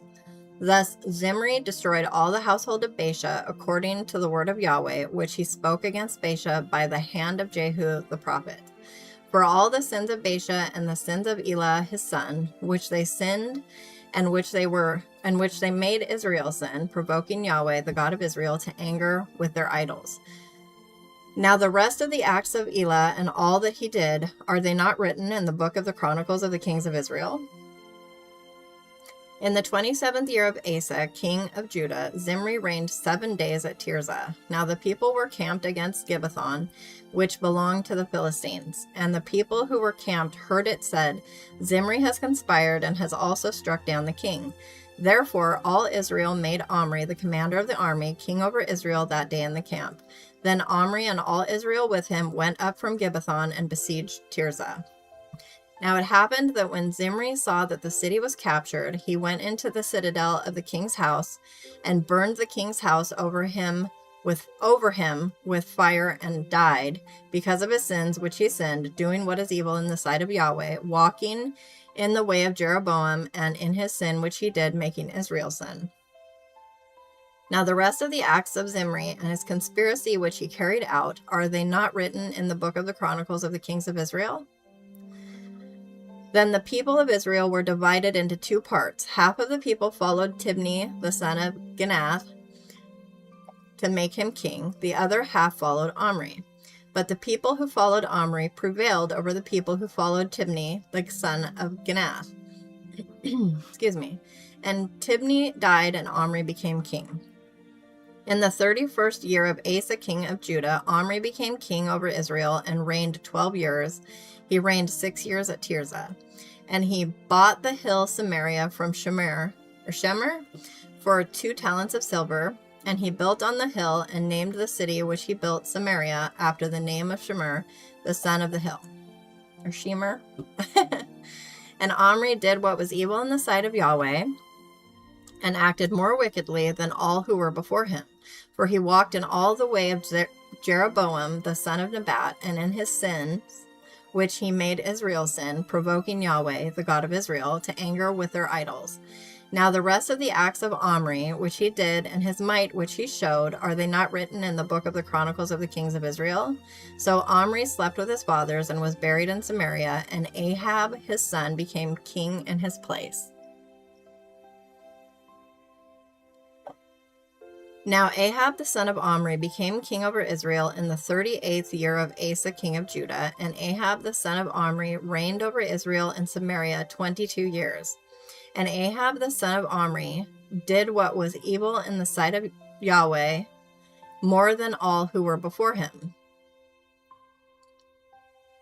Now it happened, as though it had been a trivial thing for him to walk in the sins of Jeroboam the son of Nebat, that he took Jezebel, the daughter of Ethbaal, king of the Sidonians, as a wife, and went and served Baal and worshipped him. So he erected an altar for Baal in the house of Baal, which he built in Samaria. Ahab also made the Asherah. Thus Ahab did more to provoke Yahweh, the God of Israel, to anger than all the kings of Israel who were before him. In his days, Hiel the Bethelite built Jericho. He laid its foundations with the loss of Abiram his firstborn, and set up its gates with the loss of his youngest son, Segub, according to the word of Yahweh, which he spoke by the hand of Joshua the son of Nun. And that was 1 Kings chapter 16. Welcome to those just joining us. Happy Resurrection Sunday. God bless you. If you need prayer, please don't hesitate to ask. I'm going to take a drink real quick, and then we will continue reading.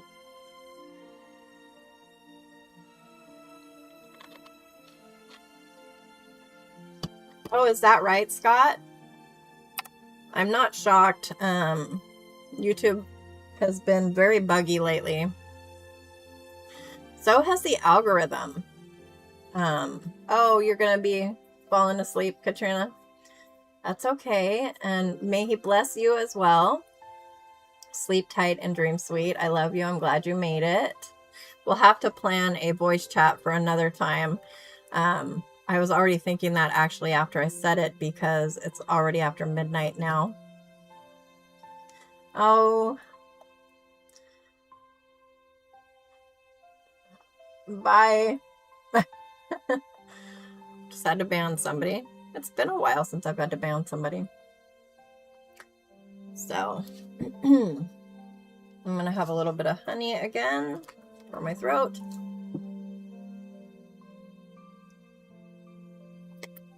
And then we will get to reading chapter 17.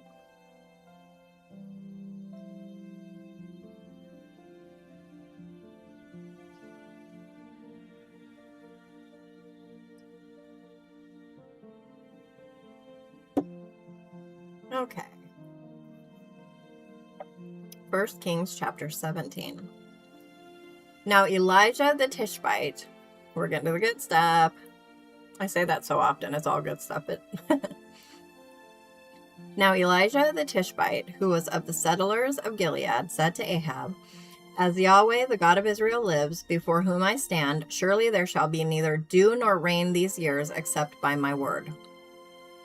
Then the word of Yahweh came to him, saying, Go away from here and turn eastward, and hide yourself by the brook Cherith, which is east of the Jordan. And it will be that you will drink of the brook, and I have commanded the ravens to sustain you there. So he went and did according to the word of Yahweh, for he went and lived by the brook Cherith, which is east of the Jordan. And the ravens were bringing him bread and meat in the morning, and bread and meat in the evening, and he would drink from the brook. Now it happened after a while that the brook dried up, because there was no rain in the land.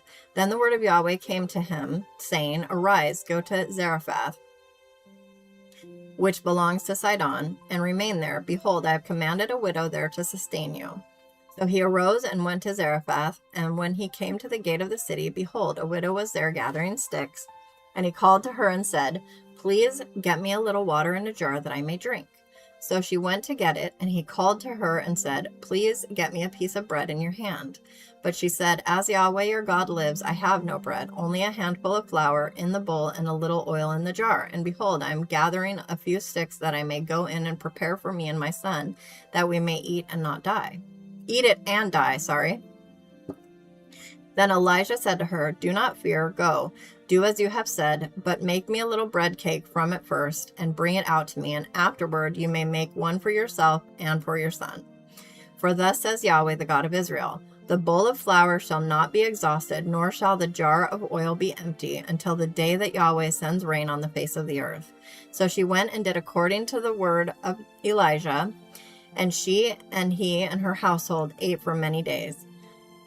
The bowl of flour was not exhausted, nor did the jar of oil become empty, according to the word of Yahweh, which he spoke by the hand of Elijah.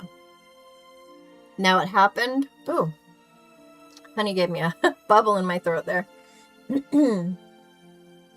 Oh, that's okay, Mick. It was quick. He made it real simple. I prefer that to somebody pretending for a while. We have somebody who comes in on a regular basis that has many accounts and brags about the many accounts, and even creates new ones according to things people say, because the next account they made to comment on videos around my YouTube was called something that they had said to him. It was really weird. But yeah, I think it's about every month and a half or 2 months this person comes in, and they have, usually we ban about 6 accounts before they leave us alone for that night. But I figure if they're in here trying to troll me, who they have no chance of convincing, at least that's time taken away from somebody they could be, you know, successful in turning away from God, or just, you know, hurting. Now it happened after these things that the son of the woman, the mistress of the house, became sick, and his sickness was so severe that there was no breath left in him. So she said to Elijah, What do I have to do with you, O man of God? You have come to me to bring me iniquity to remembrance, and to put my son to death. And he said to her, Give me your son. Then he took him from her bosom and carried him up to the upper room where he was living, and laid him on his own bed. Then he called to Yahweh and said, O Yahweh my God, have you also brought calamity to the widow with whom I am sojourning by causing her son to die? Then he stretched himself upon the child 3 times and called to Yahweh and said, O Yahweh my God, I pray you, let this child's life return to him. And Yahweh heard the voice of Elijah, and the life of the child returned to him, and he became alive. Then Elijah took the child and brought him down from the upper room into the house and gave him to his mother. And Elijah said, See, your son is alive. Then the woman said to Elijah, Now I know this, that you are a man of God, and that the word of Yahweh in your mouth is truth. And that was chapter 17. I was going to say as a joke, as he was stretching upon the... Okay. What is the joke? Is it appropriate? Okay, well then, what are you doing? Check your heart, little man. Did Kenneth go and get toothbrushes like I asked? Keegan got out the moment that... Okay. Still, can you ask Kenny to check his Discord, please?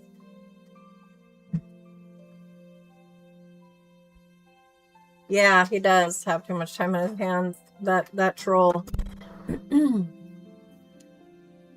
Although, considering he only comes every month and a half, I wonder if he's doing it to other channels the rest of the time, or if he just happens upon me by accident and is reminded. Excuse me. Okay, I'm going to take a drink, and then we will read chapter 18.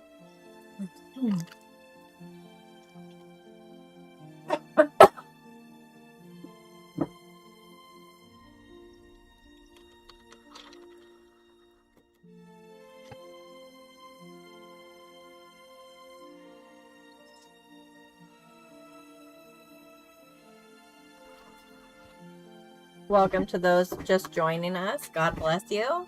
If you need prayer, please don't hesitate to ask. Check. Oh no, I hit the wrong thing.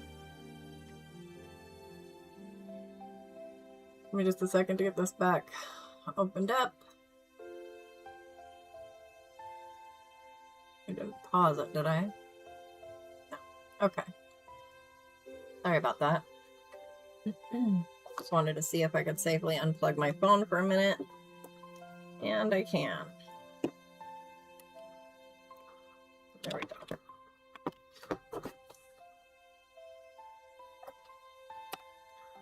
All right. If anybody needs prayer, please don't hesitate to ask. Happy Resurrection Sunday.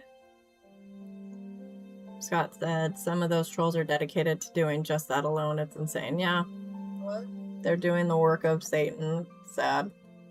Trolls? Oh, those trolls. Yeah, we were just talking about trolls that kind of haunt the live stream. So 1 Kings chapter 18. Now it happened after many days that the word of Yahweh came to Elijah in the 3rd year, saying, Go, show yourself to Ahab, and I will send rain on the face of the earth. Excuse me. So Elijah went to show himself to Ahab. Now the famine was severe in Samaria, and Ahab called Obadiah, who was over the household. Now Obadiah feared Yahweh greatly, and it happened that when Jezebel was cutting down the prophets of Yahweh, Obadiah took 100 prophets and hid them by 50s in a cave and sustained them with bread and water. Then Ahab said to Obadiah, Go through the land to all the springs of water and to all the valleys. Perhaps we will find grass and keep the horses and mules alive and not have to cut down some of the cattle. So they divided the land between them to pass through it. Ahab went one way by himself and Obadiah went another way by himself.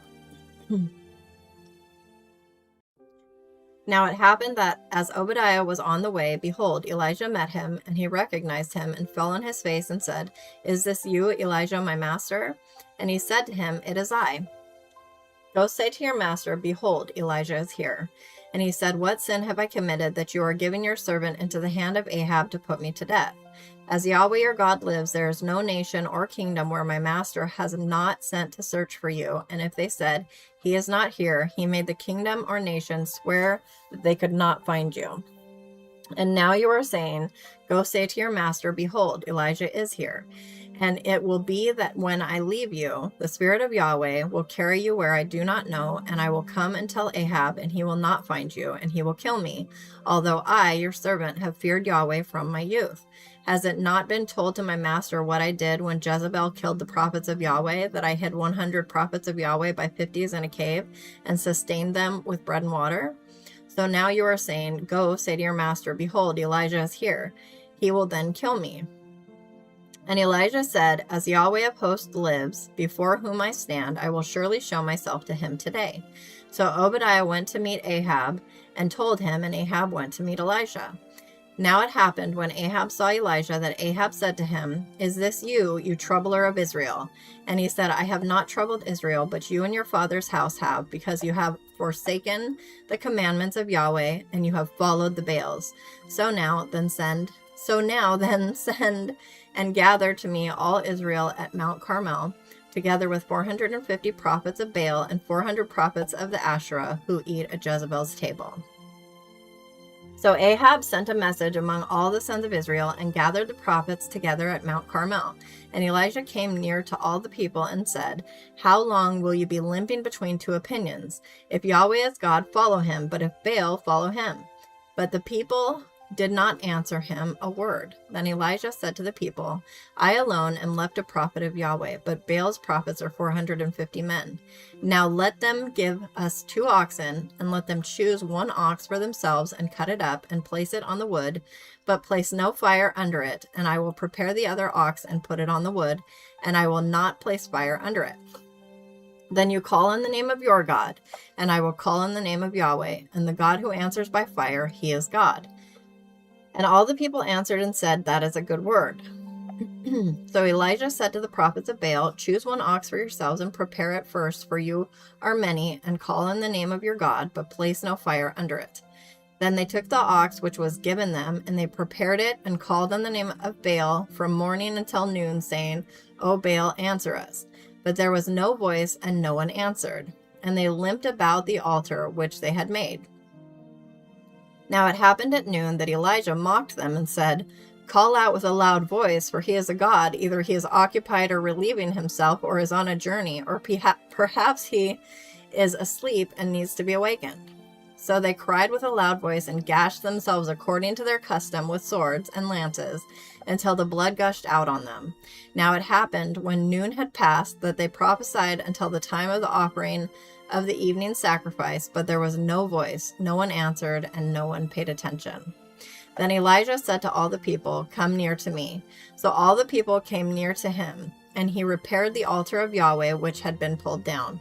Then Elijah took 12 stones according to the number of the tribes of the sons of Jacob, to whom the word of Yahweh had come, saying, Israel shall be your name. And with the stones he built an altar in the name of Yahweh, and he made a trench around the altar large enough to hold 2 seahs of seed. Then he arranged the wood and cut the ox in pieces and placed it on the wood. And he said, Fill 4 pitchers with water and pour it on the burnt offering and on the wood.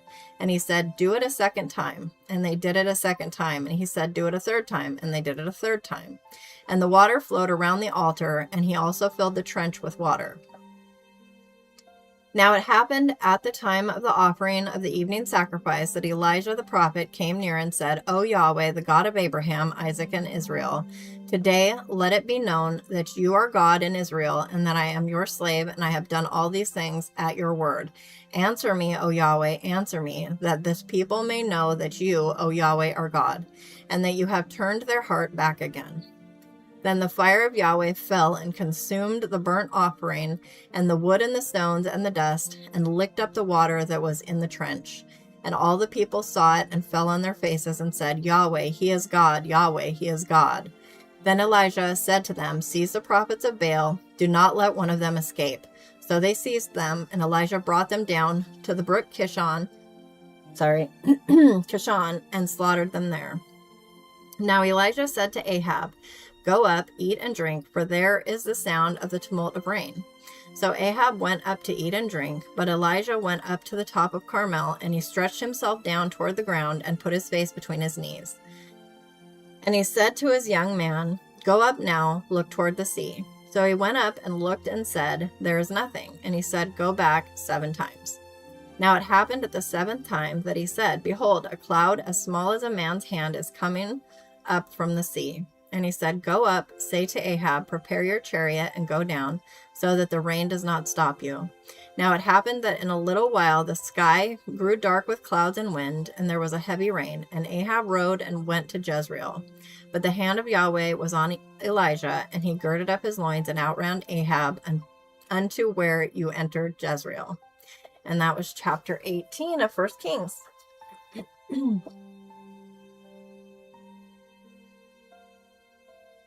Yes, he does need Jesus. We all do. I just wish everybody would know that. Welcome to those just coming in. God bless you. If you need prayer, please don't hesitate to ask. I'm going to take a drink and then we will continue reading.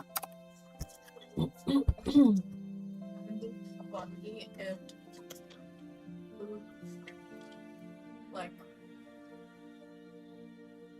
God set fire to the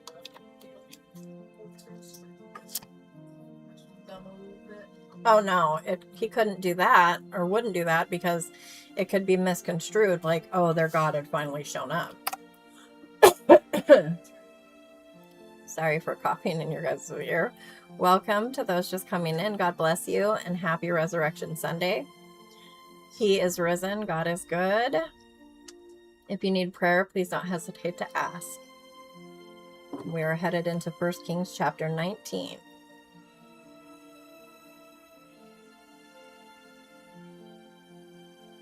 I just keep checking my phone is charged to, because occasionally it will suddenly just all of a sudden be dead because I'm using it for a hotspot for my computer to run faster. sure. Okay, 1 Kings chapter 19. Now Ahab told Jezebel all that Elijah had done and how he had killed all the prophets with the sword. Then Jezebel sent a messenger to Elijah, saying, "So may the gods do to me, and even more, if I do not make your life as the life of one of them by about this time tomorrow." And he was afraid and arose and ran for his life and came to Beersheba, which belongs to Judah, and left his young man there. But he himself went a day's journey into the wilderness and came and sat down under a broom tree, and he asked for himself that he might die, and said, "It is enough now, O Yahweh, take my life, for I am not better than my father's." Then he lay down and slept under a broom tree, and behold, there was an angel touching him, and he said to him, "Arise, eat." Then he looked, and behold, there was at his head a bread cake baked on hot stones, and a jar of water. So he ate and drank and lay down again. And the angel of Yahweh came again a second time and touched him and said, "Arise, eat, because the journey is too great for you." So he arose and ate and drank and went in the strength of that food 40 days and 40 nights to Horeb, the mountain of God. Then he came there to a cave and lodged there, and behold, the word of Yahweh came to him, and he said to him, "What are you doing here, Elijah?" And he said, "I have been very zealous for Yahweh, the God of hosts, for the sons of Israel have forsaken your covenant, pulled down your altars, and killed your prophets with the sword. And I alone am left, and they seek my life to take it away." So he said, "Go forth and stand on the mountain before Yahweh." And behold, Yahweh was passing by. And a great and strong wind was tearing up the mountains and breaking in pieces the rocks before Yahweh, but Yahweh was not in the wind. And after the wind, an earthquake, but Yahweh was not in the earthquake. Then after the earthquake, a fire, but Yahweh was not in the fire. And after the fire, a sound of a thin, gentle whisper. Now it happened that when Elijah heard it, he wrapped his face in his mantle and went out and stood in the entrance of the cave. And behold, a voice came to him and said, "What are you doing here, Elijah?" Then he said, "I have been very zealous for Yahweh, the God of hosts, for the sons of Israel have forsaken your covenant, pulled down your altars, and killed your prophets with the sword. And I alone am left, and they seek my life to take it away." And Yahweh said to him, "Go, return on your way to the wilderness of Damascus, and you will arrive and anoint Hazael king of Aram. And Jehu the son of Nimshi you shall anoint king over Israel. And Elisha the son of Shaphat of Abel Meholah. Abel Meholah. Sorry, I'm adding some vowels there. You shall anoint as prophet in your place. And it will be that the one who escapes from the sword of Hazael, Jehu shall put to death, and the one who escapes from the sword of Jehu, Elisha shall put to death. Yet I will leave 7,000 in Israel, all the knees that have not bowed to Baal, and every mouth that has not kissed him." So he went from there and found Elisha, the son of Shaphat, while he was plowing with 12 pairs of oxen before him, and he with the 12. And Elijah passed over to him and threw his mantle on him. So he forsook the oxen and ran after Elijah and said, "Please let me kiss my father and my mother, then I will follow you." And he said to him, "Go back again, for what have I done to you?" So he returned from following him, and took the pair of oxen and sacrificed them, and boiled their flesh with the implements of the oxen, and gave it to the people, and they ate. Then he arose and followed Elijah and ministered to him. And that was chapter 19. We just have a couple more chapters left of this book, and then we will be reading John 20. Since it is Resurrection Sunday. Welcome to those just joining us. God bless you. I hope you are well. If you need prayer, please don't hesitate to ask. I'm going to take a drink, and then we will continue on to chapter 20.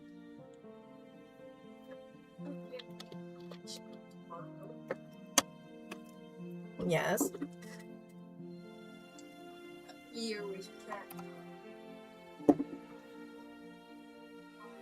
Ready to come up? Well, yeah. We'll talk about that later, honey. Okay, 1 Kings chapter 20. Now Ben-Hadad, king of Aram, gathered all his military force, and there were 32 kings with him, and horses and chariots.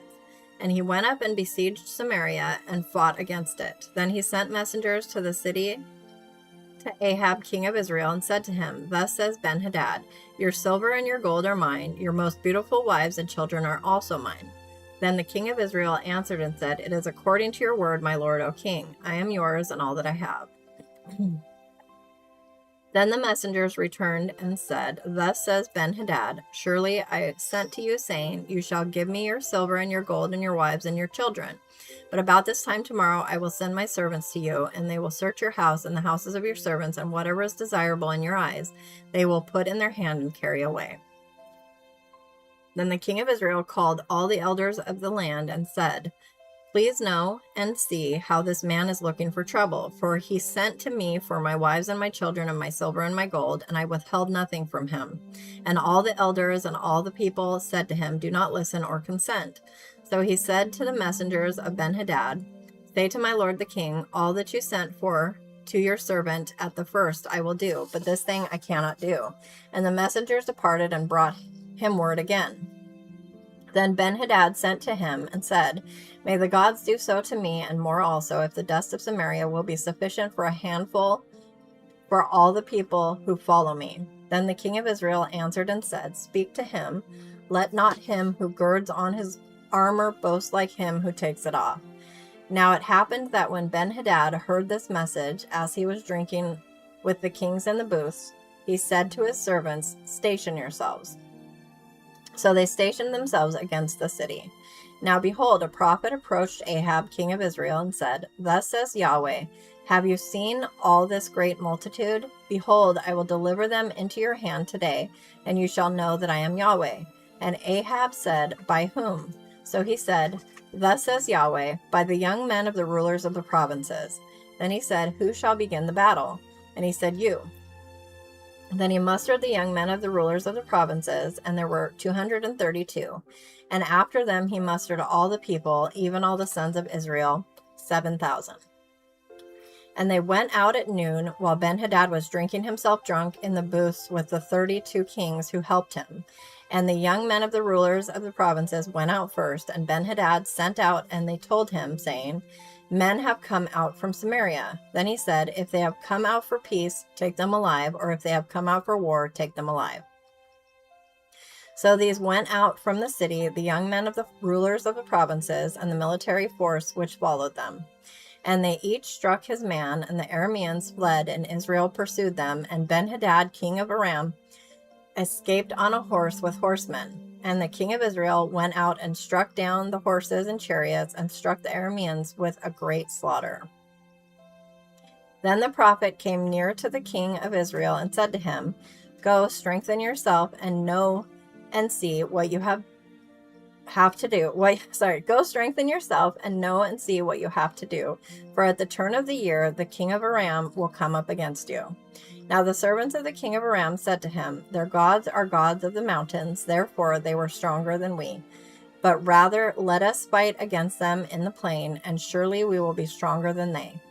Do this thing, remove the kings, each from his place, and put captains in their place, and you shall number a military force like the military force that you have lost, horse for horse and chariot for chariot. Then we will fight against them in the plain, and surely we will be stronger than they. And he listened to their voice and did so. Oh, Scott, you're going? I didn't see the comments. Let me see. Okay. I'm praying for you, honey. I hope I didn't miss you. Or maybe you already left. God bless you. I will keep you in my prayers. And I hope you have a wonderful Resurrection Sunday.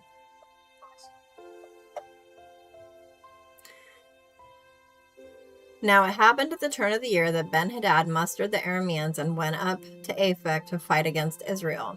Now the sons of Israel were mustered and were provided for and went to meet them. And the sons of Israel camped before them like two little flocks of goats, but the Arameans filled the land.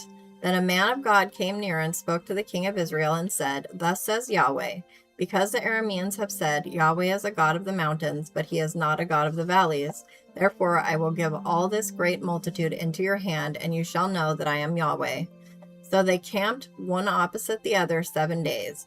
Now it happened that on the 7th day the battle was joined, and the sons of Israel struck down of the Arameans 100,000 foot soldiers in 1 day. But the rest fled to Aphek into the city, and the wall fell on 27,000 men who were left. And Ben-Hadad fled and came into the city into an inner chamber.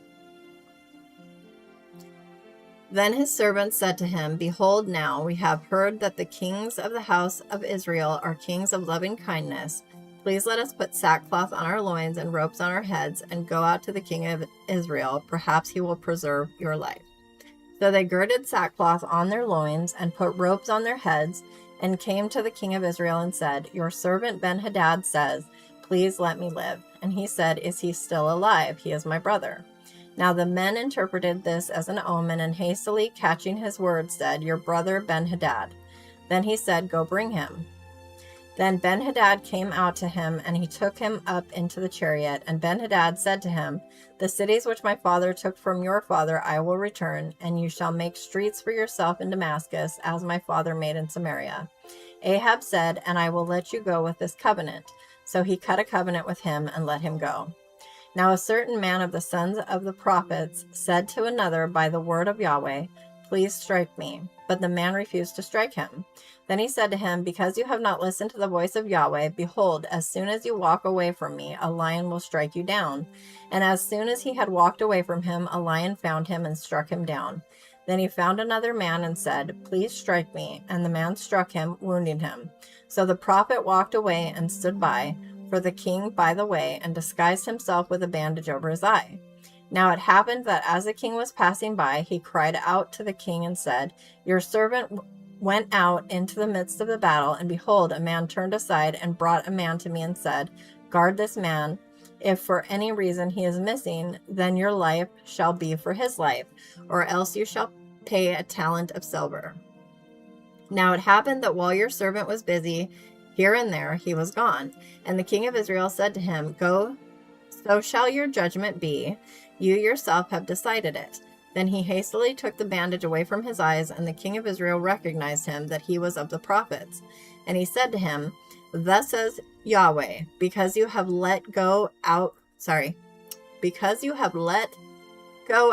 of your hand the man whom I had devoted to destruction, therefore your life shall go for his life, and your people for his people. So the king of Israel went to his house sullen and enraged, and came to Samaria. And that was chapter 20.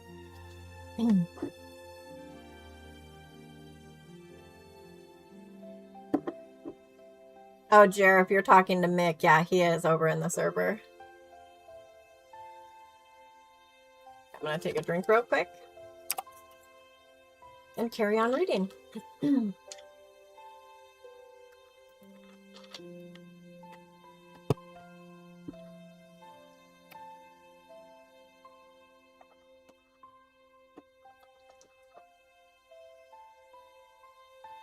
1 Kings chapter 21. Now it happened. Goodness, tripped over my lips for a minute. Now it happened after these things that Naboth the Jezreelite had a vineyard which was in Jezreel beside the palace of Ahab king of Samaria. And Ahab spoke to Naboth, saying, Give me your vineyard, that I may have it for a vegetable garden, because it is close beside my house, and I will give you a better vineyard than it in its place, if it is good in your sight. I will give you the price of it in money. But Naboth said to Ahab, Yahweh forbid me that I should give you the inheritance of my fathers. So Ahab came into his house sullen and enraged because of the word which Naboth the Jezreelite had spoken to him, for he said, I will not give you the inheritance of my fathers. And he lay down on his bed and turned away his face and ate no food. Throwing a fit. Toddler. But Jezebel his wife came to him and said to him, How is it that your spirit is so sullen that you are not eating food? So he said to her, Because I spoke to Naboth the Jezreelite, and said to him, Give me your vineyard for money, or else, if it pleases you, I will give you a vineyard in its place. But he said, I will not give you my vineyard. And Jezebel, his wife, said to him, "Do you now exercise kingship over Israel? Arise, eat bread, and let your heart be merry. I will give you the vineyard of Naboth the Jezreelite." His big bad wife came to give him what he wants. So she wrote letters in Ahab's name and sealed them with his seal and sent letters to the elders and to the nobles who were living with Naboth in his city. And she wrote in the letters saying, "Call for a fast and seat Naboth at the head of the people. And seat 2 vile men before him and let them testify against him, saying, 'You cursed God and the king.' Then take him out and stone him so that he will die." So the men of his city, the elders of the nobles who lived in his city, did as Jezebel had sent word to them, just as it was written in the letters which she had sent them. They called for a fast and seated Naboth at the head of the people. Then the 2 vile men came in and sat before him, and the vile men testified against him, against Naboth, before the people, saying, "Naboth cursed God and the king." So they took him outside the city and stoned him with stones, and he died. Then they sent word to Jezebel, saying, "Naboth has been stoned and is dead." Now it happened that when Jezebel heard that Naboth had been stoned and was dead, Jezebel said to Ahab, "Arise, take possession of the vineyard of Naboth the Jezreelite, which he refused to give you for money, for Naboth is not alive but dead."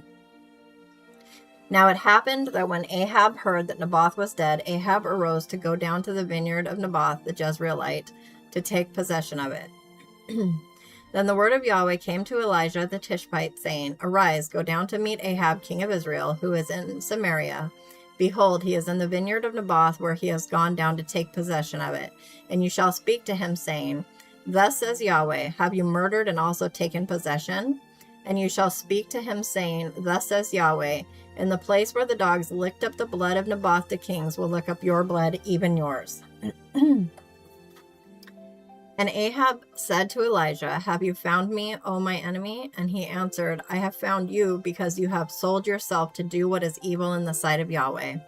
Behold, I will bring evil upon you, and will utterly sweep you away, and will cut off from Ahab every male, both bond and free, in Israel. And I will make your house like the house of Jeroboam the son of Nebat, and like the house of Baasha the son of Ahijah, because of the provocation with which you have provoked me to anger, and because you have made Israel sin. Of Jezebel also has Yahweh spoken, saying, 'The dogs will eat Jezebel in the district of Jezreel.' The one belonging to Ahab who dies in the city, the dogs will eat, and the one who dies in the field, the birds of the sky will eat." Surely there was no one who sold himself to do what is evil in the sight of Yahweh like Ahab, whom Jezebel his wife incited, and he acted very abominably in following idols, according to all that the Amorites had done, whom Yahweh dispossessed before the sons of Israel. Now it happened when Ahab heard these words, that he tore his clothes and put on sackcloth and fasted, and he lay in sackcloth and went about despondently. Then the word of Yahweh came to Elijah the Tishbite, saying, "Do you see how Ahab has humbled himself before me? Because he has humbled himself before me, I will not bring the evil in his days, but I will bring the evil upon his house in his son's days." And that was 1 Kings chapter 21. How are you guys doing tonight? Welcome to those just joining us. Happy Resurrection Sunday.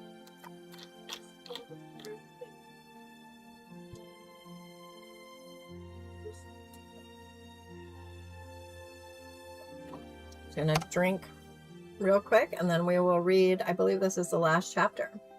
I'm slowly drifting into before we read John 20. And then we'll talk a little bit. Then we will talk in the stream. I don't know if you guys can hear Stephen. I'm yammering. He's yammering. A little bit. Drifting to sleep. What can Yes, John chapter 20. I believe that's what I'm reading. Do I have it wrong? I think it is. Let me check it again.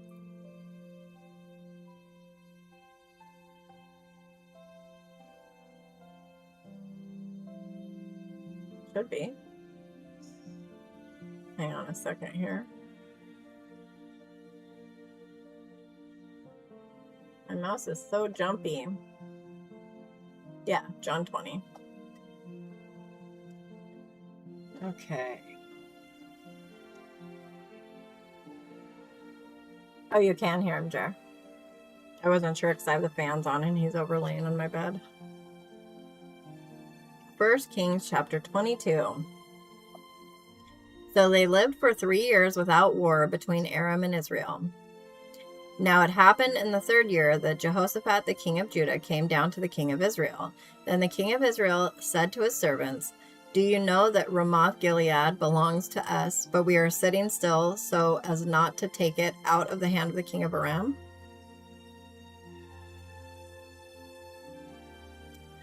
Sorry, my throat. So he said to Jehoshaphat, "Will you go with me to battle at Ramoth Gilead?" And Jehoshaphat said to the king of Israel, "I am as you are, my people as your people, my horses as your horses." Moreover, Jehoshaphat said to the king of Israel, "Please inquire first of the word of Yahweh." Then the king of Israel gathered the prophets together, about 400 men, and said to them, "Shall I go against Ramoth Gilead to battle, or shall I refrain?"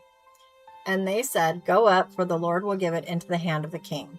But Jehoshaphat said, "Is there not yet a prophet of Yahweh here that we may inquire of him?"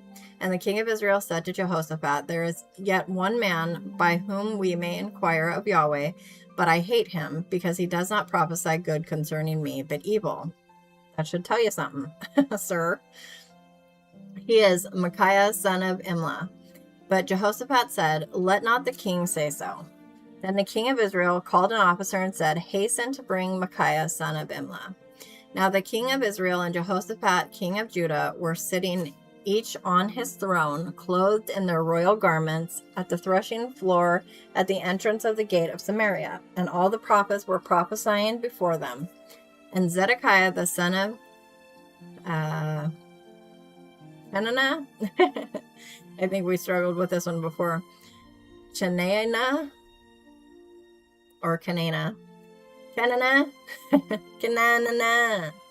made horns of iron for himself and said, "Thus says Yahweh, with these you will gore the Arameans until they are consumed." All the prophets were also prophesying thus, saying, "Go up to Ramoth Gilead and succeed, and Yahweh will give it into the hand of the king." Now the messenger who went to summon Micaiah spoke to him, saying, "Behold now, the words of the prophets, as if from one mouth, are good towards the king.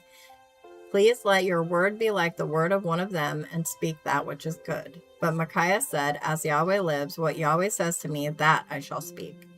Then he came to the king, and the king said to him, "Micaiah, shall we go to Ramoth Gilead to battle, or shall we refrain?" And he said to him, "Go up and succeed, and Yahweh will give it into the hand of the king." Then the king said to him, "How many times must I make you swear that you will speak to me nothing but the truth in the name of Yahweh?" So he said, "I saw all Israel scattered on the mountains like sheep which have no shepherd, and Yahweh said, 'These have no master. Let each of them return to his house in peace.'" Then the king of Israel said to Jehoshaphat, "Did I not say to you that he would not prophesy good concerning me, but evil?" Then Micaiah said, "Therefore, hear the word of Yahweh. I saw Yahweh sitting on his throne, and all the host of heaven standing by him on his right and on his left. And Yahweh said, 'Who will entice Ahab so that he will go up and fall at Ramoth Gilead?' And one said this while another said that." Hang on. Sorry. Then a spirit came forward and stood before Yahweh and said, "I will entice him." And Yahweh said to him, "How?" And he said, "I will go out and be a lying spirit in the mouth of all his prophets." Then he said, "You shall entice him and also prevail. Go out and do so." So now, behold, Yahweh has put a lying spirit in the mouth of all these your prophets, but Yahweh has spoken calamity against you.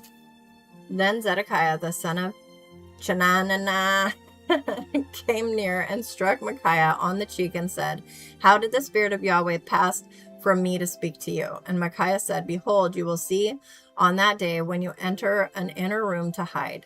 Then the king of Israel said, "Take Micaiah and return him to Amon, the commander of the city, and to Joash the king's son, and say, 'Thus says the king, Put this man in prison and feed him sparingly with bread and water until I come back safely.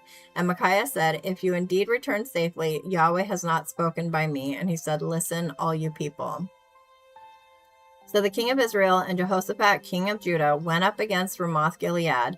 And the king of Israel said to Jehoshaphat, I will disguise myself and go into the battle, but you put on your garments.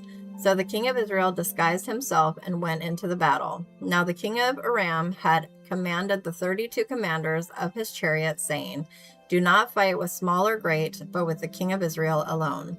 Now it happened that when the commanders of the chariots saw Jehoshaphat, they said, surely it is the king of Israel, and they turned aside to fight against him. And Jehoshaphat cried out. So it happened that when the commanders of the chariots saw that it was not the king of Israel, they turned back from pursuing him. Now a certain man drew his bow at random and struck the king of Israel in a joint of the armor. So he said to the driver of his chariot, turn around and take me out of the fight, for I am severely wounded. Now the battle raged that day, and the king was propped up in his chariot in front of the Arameans and died at evening. And the blood from the wound ran into the bottom of the chariot. Then a shout of lament passed throughout the camp close to sunset, saying, every man to his city and every man to his land. So the king died and was brought to Samaria, and they buried the king in Samaria. And they washed the chariot by the pool of Samaria, and the dogs licked up his blood. Now the harlots bathed themselves there. Ew. According to the word of Yahweh, which he spoke. Now the rest of the acts of Ahab, and all that he did, and the ivory house which he built, and all the cities which he built, are they not written in the book of the Chronicles of the Kings of Israel? So Ahab slept with his fathers, and Ahaziah, his son, became king in his place. Now Jehoshaphat, the son of Asa, became king over Judah in the 4th year of Ahab, king of Israel. Jehoshaphat was 35 years old when he became king, and he reigned 25 years in Jerusalem. And his mother's name was Azubah, the daughter of Shilhi. And he walked in all the way of Asa his father. He did not turn away from it, doing what is right in the sight of Yahweh. However, the high places were not taken away. The people still sacrificed and burnt incense on the high places. Jehoshaphat also made peace with the king of Israel. Now the rest of the acts of Jehoshaphat and his might, which he showed, and how he warred, are they not written in the book of the Chronicles of the Kings of Judah? And the remnant of the male cult prostitutes who remained in the days of his father Asa, he purged from the land. Now there was no king in Edom, a deputy was king. Jehoshaphat made ships of Tarshish to go to Ophir for gold, but they did not go, for the ships were broken at Ezion-Geber. Then Ahaziah, the son of Ahab, said to Jehoshaphat, let my servants go with your servants in the ships. But Jehoshaphat was not willing. And Jehoshaphat slept with his fathers and was buried with his fathers in the city of his father David, and Jehoram his son became king in his place. Ahaziah, the son of Ahab, became king over Israel and Samaria in the 17th year of Jehoshaphat, king of Judah, and he reigned 2 years over Israel. And he did what was evil in the sight of Yahweh, and walked in the way of his father, and in the way of his mother, and in the way of Jeroboam the son of Nebat, who caused Israel to sin. So he served Baal, and worshipped him, and provoked Yahweh, the God of Israel, to anger, according to all that his father had done. And that was chapter 22 and the final chapter of 1 Kings. So we have finished 1 Kings.